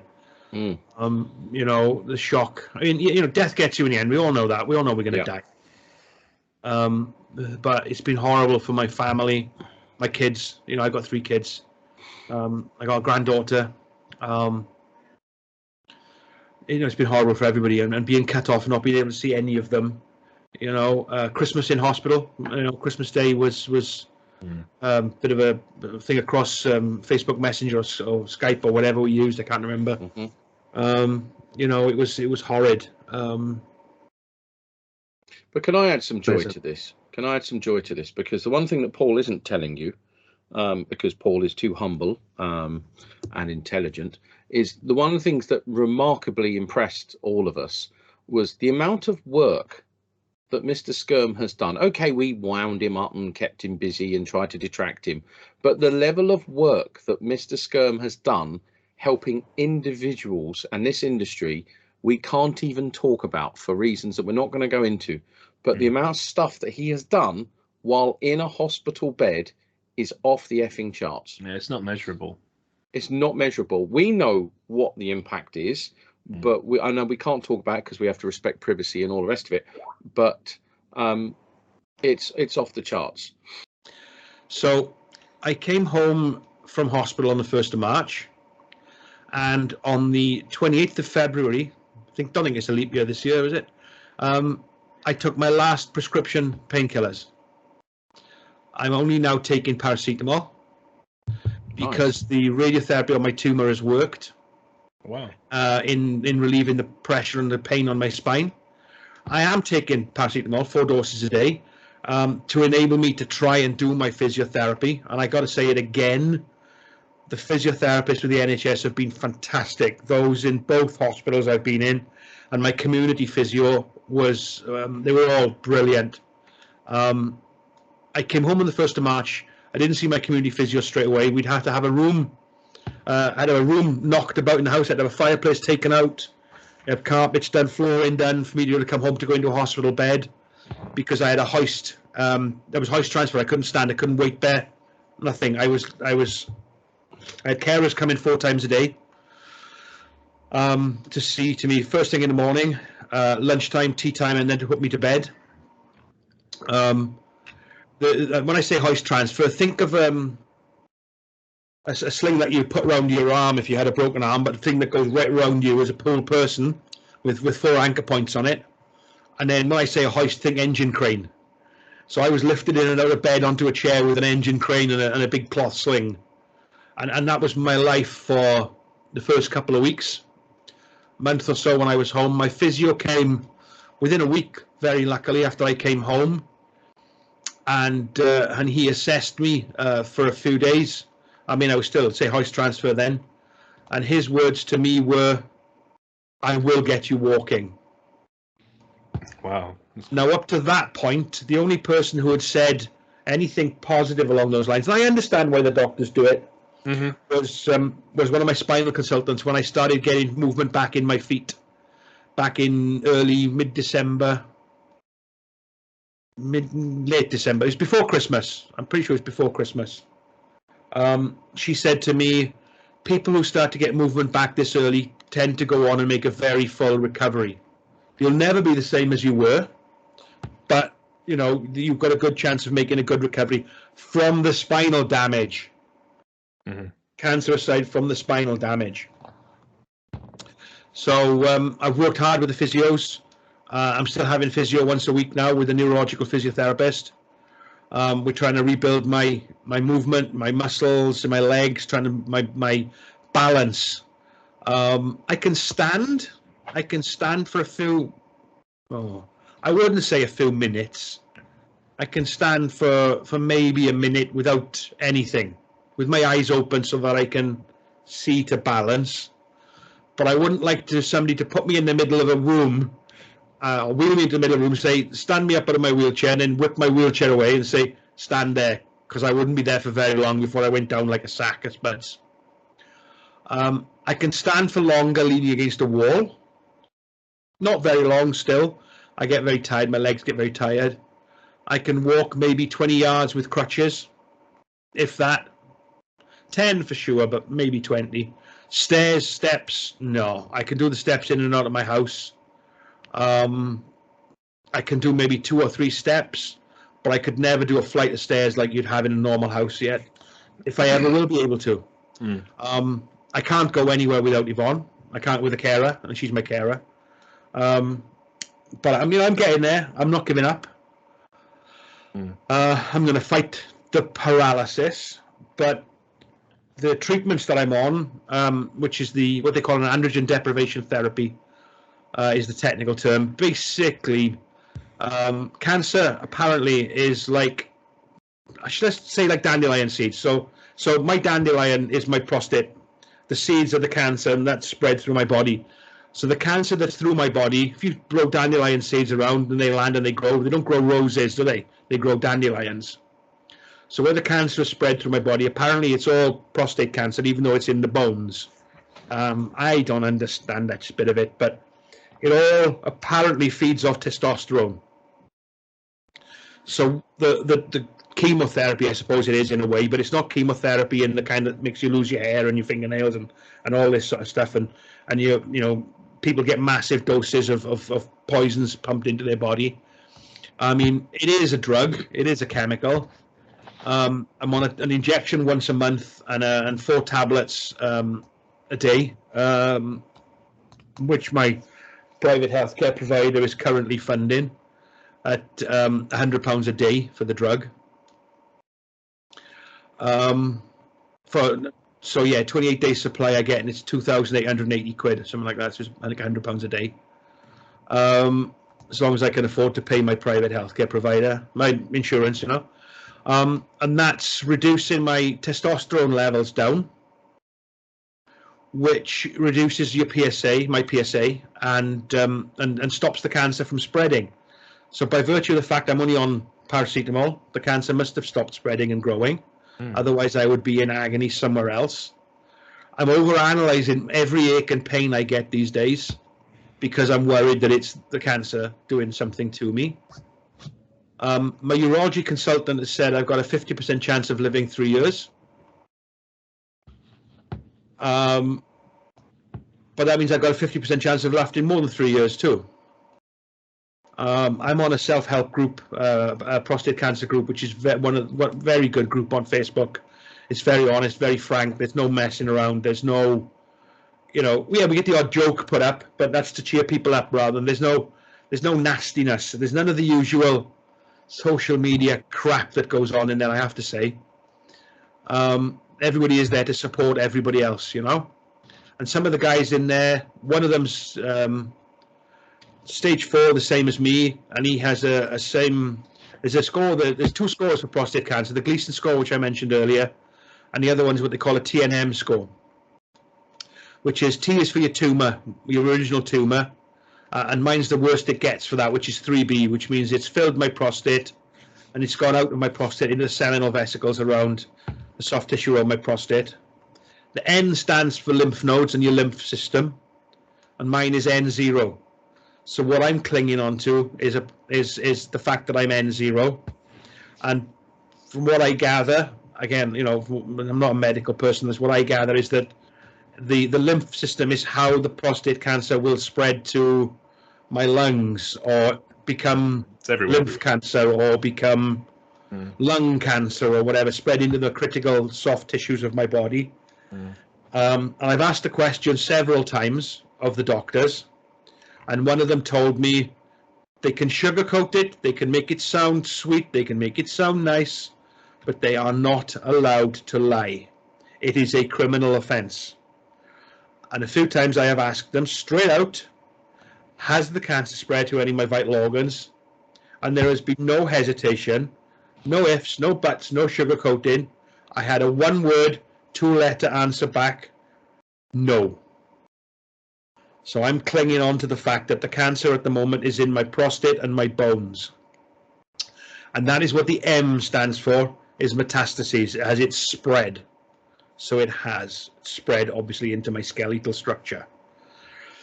So my challenge now with the rehabilitation is to rebuild my muscle structure, lose weight once I can get some proper exercise going, to do what the hospital needs me to do in the way of taking the meds and, you know, taking the medication and staying positive. A lot of the care staff, nurses, doctors alike, healthcare assistants, they all said that people who beat cancer are the ones with a positive mental attitude. And throughout the time I was in hospital, I think I was in denial. I'm kind of still in denial, but I'm not. And I have my moments. I've shed some tears. And they've all said to me that I'm positive about this. And I'm, you know, if I keep going the way I am, I'm you know, I've got a better chance of beating. I'll never beat it. Well, never say never. It has happened to people. But it's going to be an uphill struggle. But I'm used to that. I've had uphill struggles all my life. So I'm not going to give up.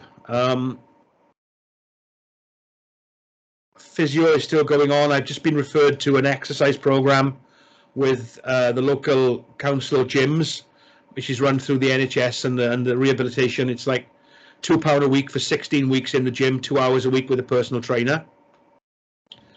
So I'm going to take that up, because if nothing else, it's going to force me to do that extra bit of exercise. I'm trying to keep my brain busy on Dave's Discord and on the Facebook groups and the forums I'm part of, and answering questions and trying to help people. Mate, if we are not keeping your brain busy, that's just an insult. I was just going to say, can I just say that you're melting our brains on a regular basis? We are desperately trying to keep up with the stuff we're trying to ask you to help us. Yeah. So, you know, I'm going to fight it. I'm fighting the androgen deprivation therapy because that in itself has problems. I mean, that in itself causes erectile dysfunction. So not only have I got the ED caused by the prostate problems and the damage to the nerves, the treatment I'm on to fight the cancer gives you erectile dysfunction. The nerve damage to my spine gives me erectile dysfunction. So from that aspect, my life is pretty ruined at the moment, and I'm only 55, you know. I've still got bowel problems. I said I'm on laxatives. I still got bladder urgency problems. May never go away. I'm still trying to do a bit. I'm still taking part in my local IET branch events and stuff, the local network. Still, you know, trying to do that bit. Whether I'll ever get back to being a PRA and a PRI again, I don't know. Well, not so much a PRA, but I was an Eng Tech assessor, wasn't I? So getting back to doing that, I don't know. And being a PRA again, I don't know. For those listening who don't know what that is, that's where you assist with people going for professional registration. Registration, yeah. I was just going to say that. Yeah, well done, thanks, Dave. I was hoping that my fellow PRA would have jumped in and explained that one. Well, I was, but I didn't want to spoil your momentum. But just on that, for me, you've still got problems. This hasn't gone away. No. But it's each battle at a time, each task at a time. Improvise, adapt, overcome.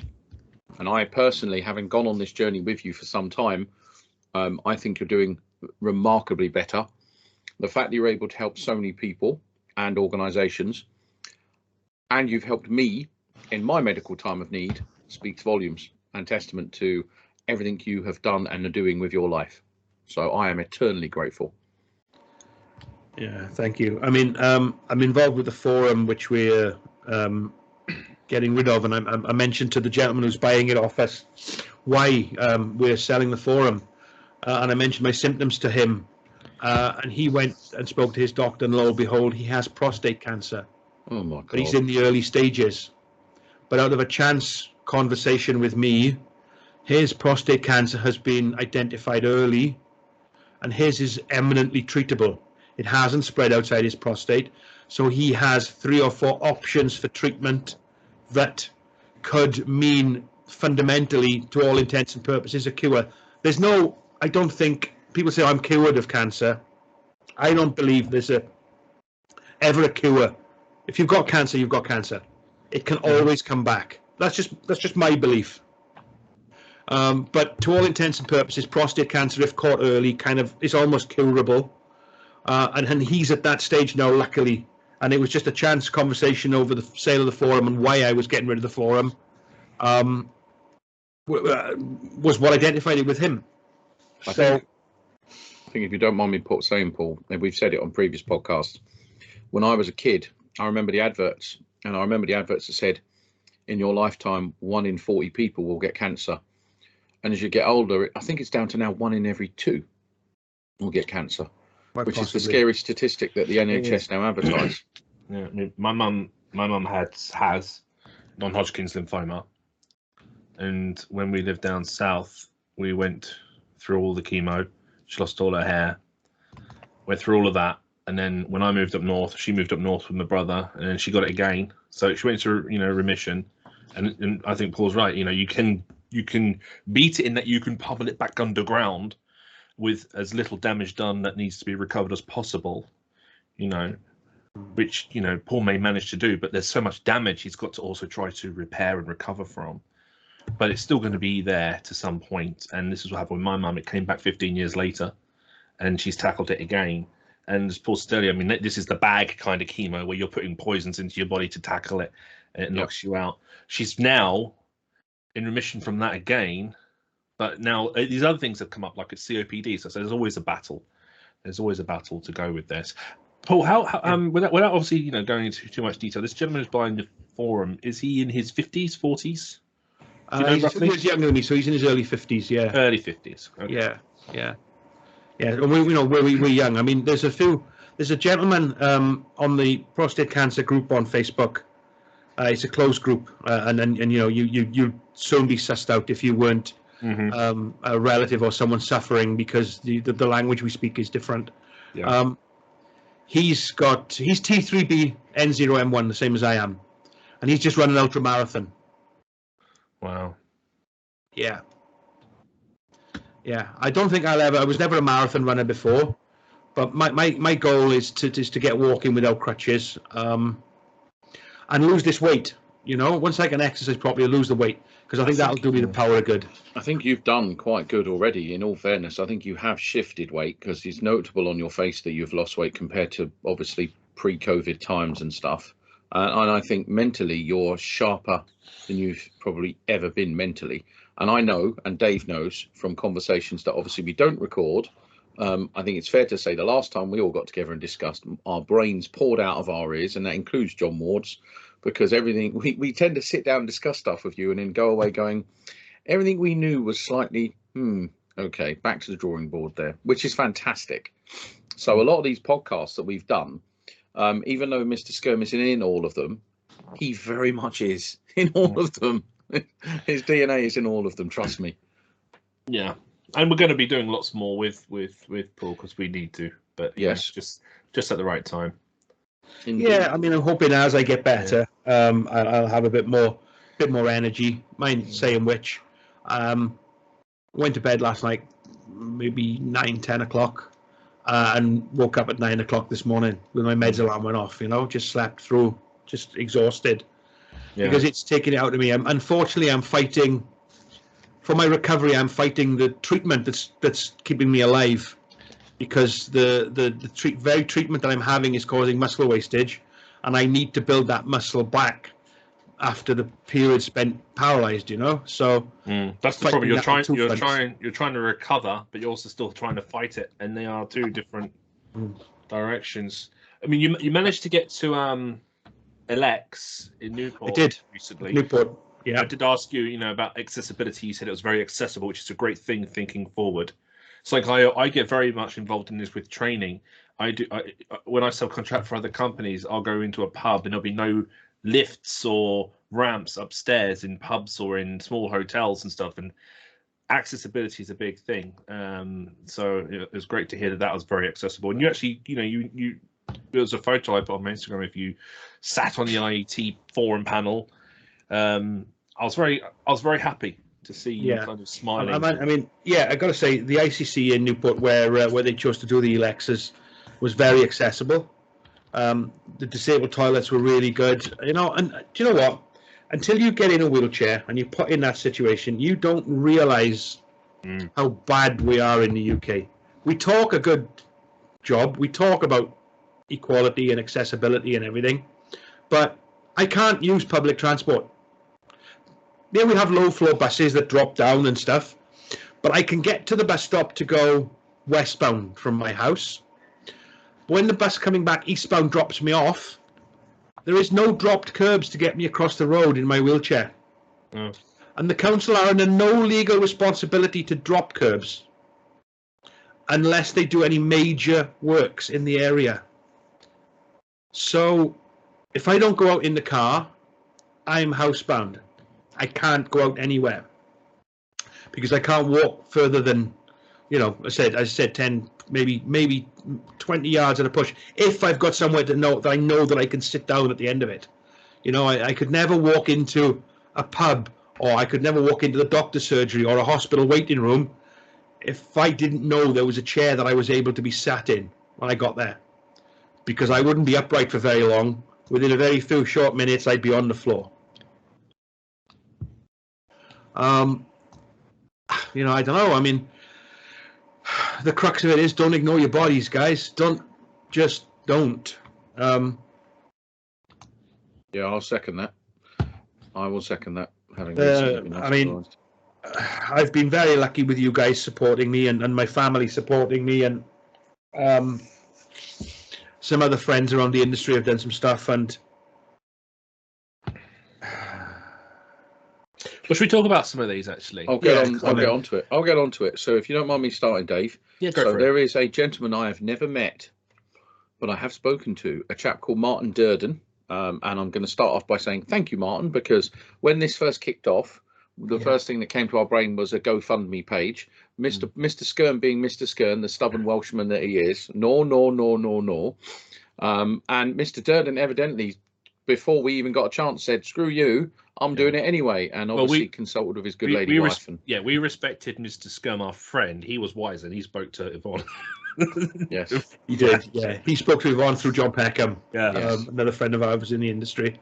Yeah, and Yvonne's first words were no. But thanks to Martin for organising it. Thanks to John for being the liaison with Yvonne and John Peckham, and thanks for everybody that contributed. It was humbling, and I mean that. It was really without that, and without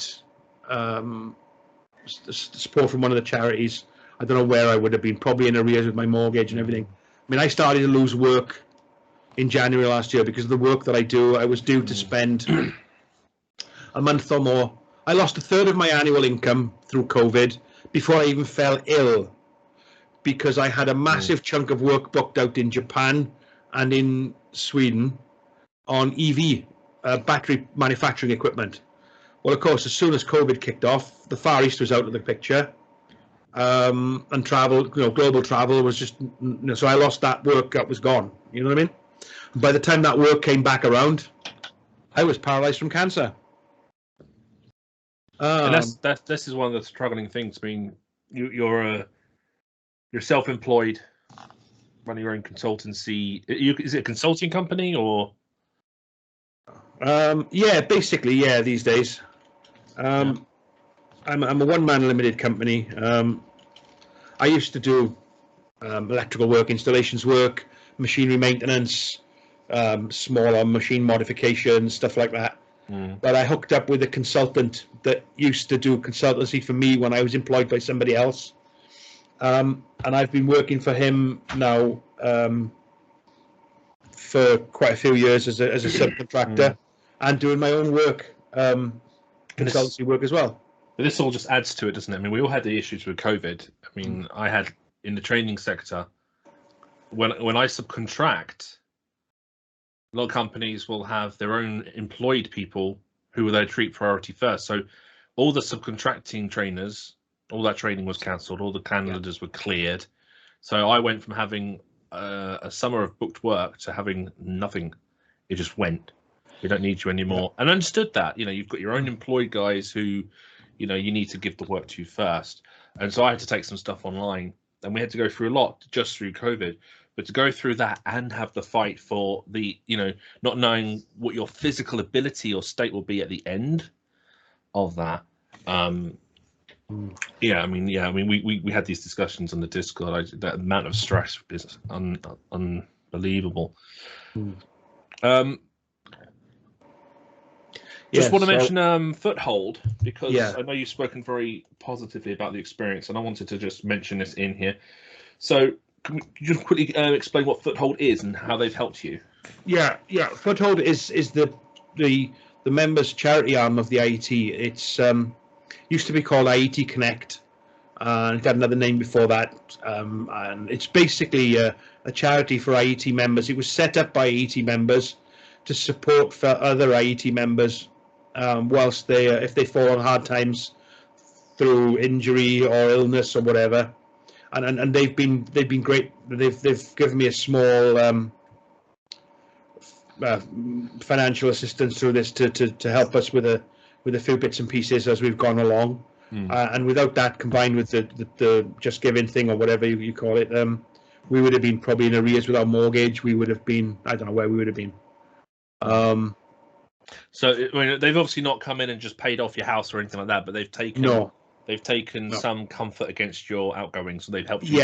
Basically, they give me a monthly allowance. It's not insignificant, but it doesn't cover all the bills. It goes along to help. Okay.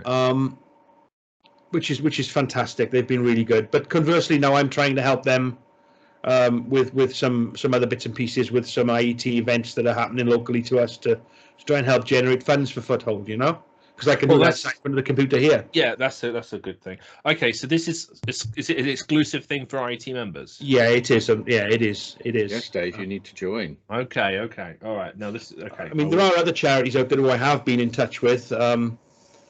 I haven't had any support off yet. The Electrical Industries Charity, which is something for the wider electrical industry. I qualify for assistance from them as well, but I haven't broached that yet.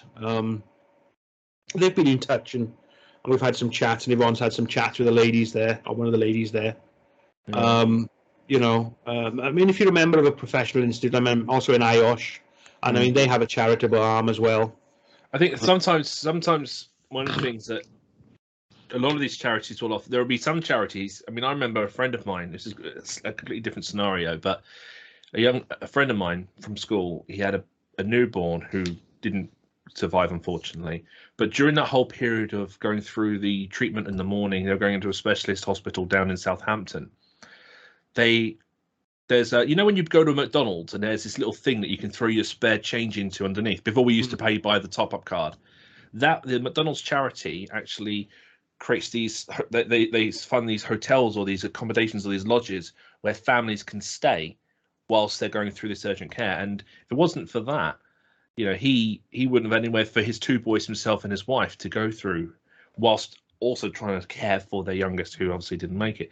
There's these little differences. Sometimes the help that you need isn't so much we could help you with some psychology or some help or mental health, because you're going to get all that from your medical. Sometimes it is just financial support can make the biggest difference. And the biggest thing, I think, and it comes back to the fact that I'm probably in the state that I am in, is men are not very good at saying help. We don't very good at going to the doctor. One of my customers, he's the gentleman, one of my customers, as I was being diagnosed with prostate cancer, he was coming out the other side of his successful treatment, because his was diagnosed very early.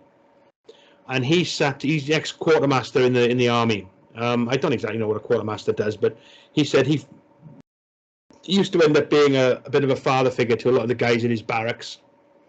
I thought quartermaster was a storesman, but he said he was a lot more than that, as it happens. Maybe he was. I mean, I'm trying to belittle anything. I don't understand the roles in the army. It's not something I've ever been involved in. And he said his name then. And he said to me, men, he said, we need to man up. I don't mean man up and stiff up a lip and ignore it. We need to man up and admit that we get ill. We need to man up and put our hands up and say we need help. Because we do get ill, And if we don't put our hands up soon enough, you end up like me with incurable cancer. And I can worse. I can second that as well, because the whole man up, macho ego stuff. When I had COVID and I was sat in my dad's bedroom and was struggling to breathe, all I could think of was, "Don't be a silly twat. Don't be a silly twat." I had my dad chewing my ear off just for having COVID. Thanks, Dad.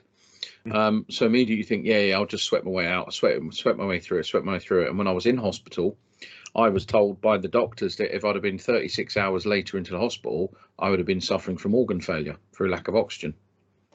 Which I'm glad I listened to the missus in my head saying, "Stop being a twat and get your ass to hospital." Yeah. So yeah, that whole macho stuff.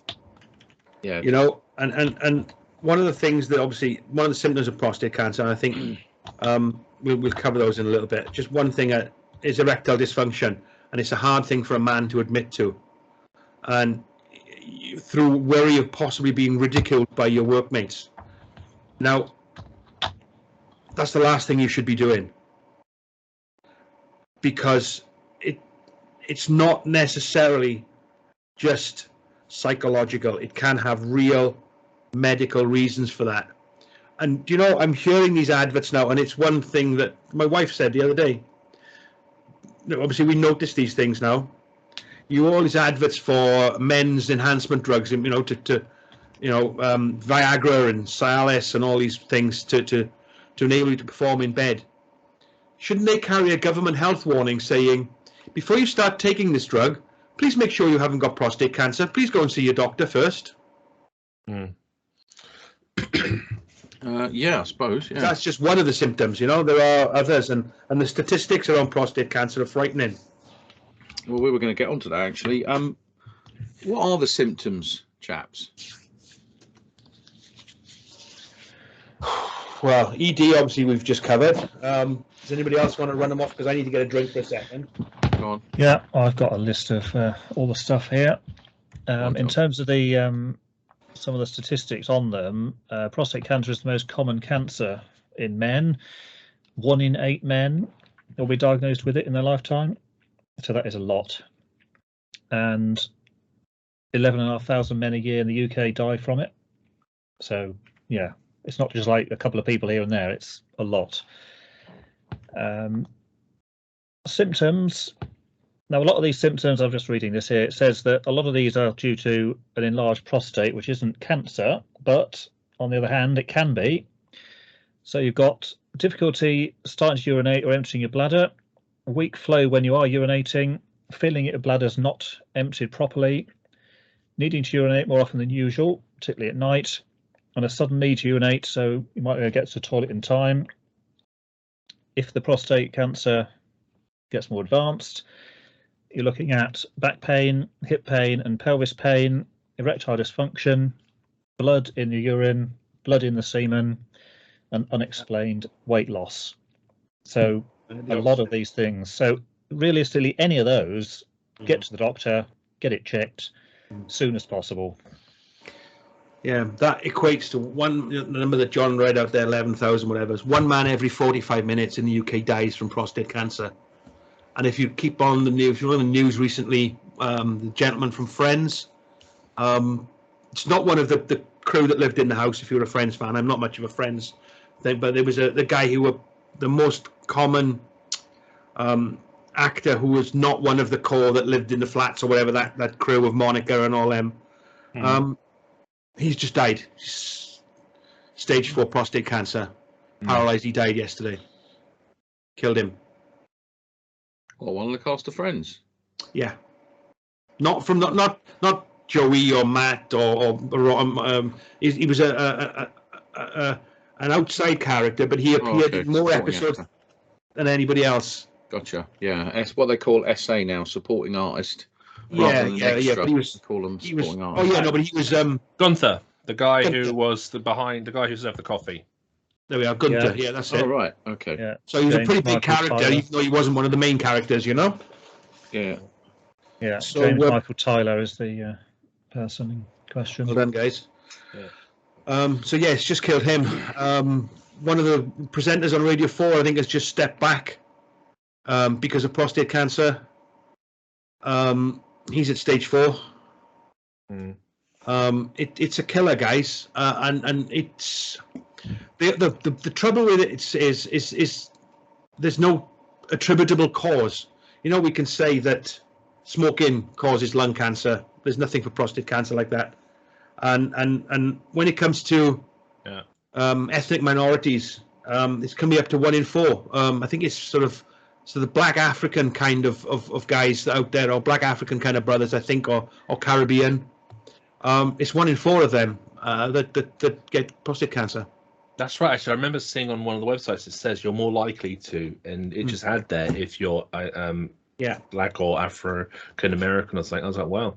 Yeah. You know. I don't know whether that applies to all of our coloured brothers, or whether it is just the sort of the African and Caribbean guys. I don't know. But different illnesses that can affect different ethnicities. I think it's fair to say there are certain medical issues that can affect different ethnicities. Prostate cancer is one of them. It's hard. It's, you know, I guess one of the other things is if it bugs you. I mean, I'm 40 next year, so I'm thinking that's, you know, I've got 4 boys and I've got no intention of being the kind of dad that can't be there for them to give them opportunities to go through school and be there after school. So I've got to really start taking these kind of things more seriously, put the extra effort into looking after myself as much as I do focusing on looking after everyone else. But it's just how do you kind of, especially right now where the doctors are so hard to approach with regards to accessibility with appointments and stuff, do you just come out and say, look, doc, I want to have a check? I know you just got to be pushy. I mean, got to push it. Yeah, you have to. Access to my GP. It's very easy to get. It's very easy to get blown off right now, especially because they don't have appointments and they want you to call back in the morning. So if you're a younger, fitter male who thinks that you should check, but it's very easy to kind of just get blown off. So what should you do? Just persist or demand? Dave, I went into my doctors and I basically said, listen, my mate's got stage 4 prostate cancer. I just insisted upon it, and it is a dedicated blood test because I had so many blood tests done during COVID. They never tested my PSA levels, and I just said, I am not leaving here until you get my PSA levels tested. Don't give a damn. And I did have some of those symptoms, which I'm sorting out with a specialist and stuff. But yeah, I think the message is, regardless of your age, just pay attention to the signs and get checked. And anybody over 40 for sure. I mean, there's guys on the prostate cancer group. There was one the other day. His mother is on there, and he's dead. He died at 24 of prostate cancer. Yeah. And as I say, there's no. Unfortunately, my son now is at an enhanced risk of prostate cancer, and my daughters, believe it or not, are at an enhanced risk of breast cancer now. And just to not trying to put a doom on this, so my godson was born with cancer. Oh gosh. Okay, my godson Ethan, Colin, who was on the podcast, our concrete farming friend, his son, his second child, was born with cancer, which, as you can imagine, totally destroys the parents when they told you your child is born with cancer. But he's fit as a fiddle and beating the hell out of his parents at the moment and doing very well. So, which is nice. In a strange way. I mean, it's been a struggle. It's been a struggle on you tonight to even talk about it, and that's another side effect of the treatment.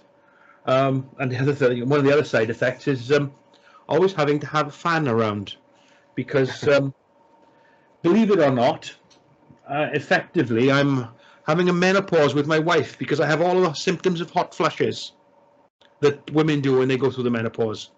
So if your wife is having hot flushes as you get older, guys, and you think it's a load of bullshit, I can tell you now it isn't. It is not pleasant. Because I'm getting them now, and I tell you now, it is not pleasant.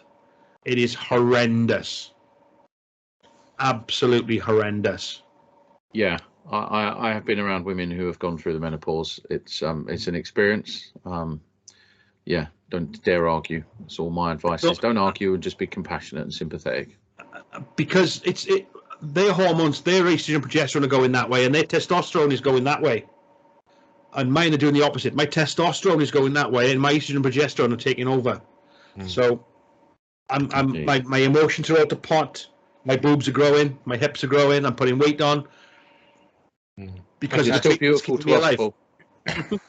You're still one hell of a good-looking chap. So don't worry about that. It's a horrendous thing to go through, guys. Just Don't put yourselves in that situation. Yeah, indeed. Right, chaps. This is probably the longest ever podcast we've ever done, unfiltered, unedited. So if anybody is actually still listening, thank you for still listening. We're going to go around and get some final thoughts, and we will start with you, Paul. You've heard me talk. I've been totally honest. So listen to me. Don't get in this situation, please, for your sake. Not for me. Makes no odds to me. I'm where I am. But you can save your lives. You can save your, or you can make sure that you live to see your kids, your grandkids, your great grandkids, whatever, grow up. You can keep your health. I'm losing mine because I didn't listen to my boy and I didn't listen to my wife. Mm-hmm. Don't do it. Dave, final thoughts? Yeah. I'm going to listen to Paul. I've got a wife. I've got 4 boys. I'm going to get myself checked. Selfishly, yeah, it's the most essential part is to look after yourself. It's very easy to get distracted. It's very easy to put yourself last with your health, especially when you kind of don't really have too many issues with your health. You don't get colds a lot. I kind of, other than the bad backs that I get, and I get the annual cold, which I haven't had for a couple of years, I've been very lucky compared to a lot of other members of my family. But I need to realise that everything else could just not be evident yet, and it could all be going on underneath. I need to get tested.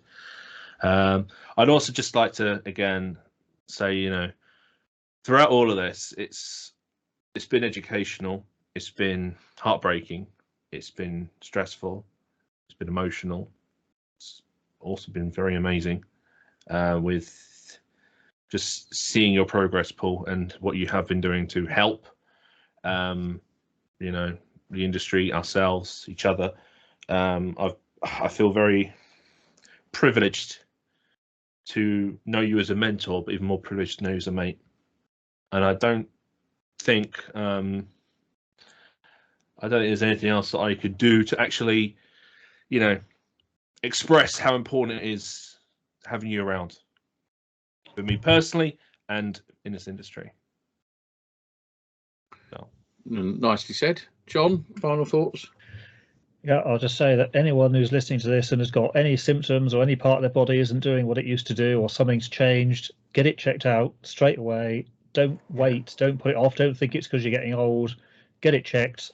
Might be nothing, but get it checked anyway, just to make sure, because the sooner it's found, if it is cancer, get it sorted. It can be treated much easier the sooner it's found.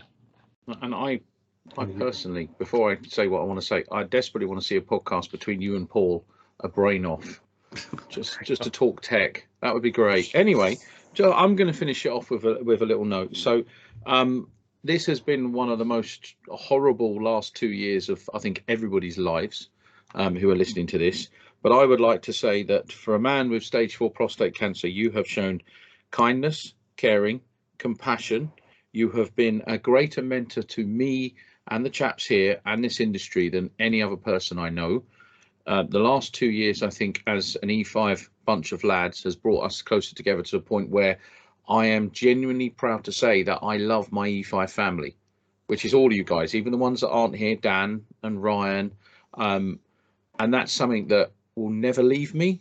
And even if one day, Paul, in 3 years, 10 years, 15 years, you go, the experiences I've had in my life with you and with COVID has made me realize that however long you have on this world, your legacy never dies, even when you do, because the impact you have on others is never forgotten. And I believe that you're never dead when people still remember the impact you've had on them. And that's something that I will never ever forget. And when I move off this mortal coil, if people can think about me and smile, then I've had a good impact. And trust me, I will always smile about you, and I love you. There you go. Nice. And I'm going to end it. Thanks for listening, and I mean what I say. Take care of yourself and each other. Bye-bye. Bye-bye. Bye-bye.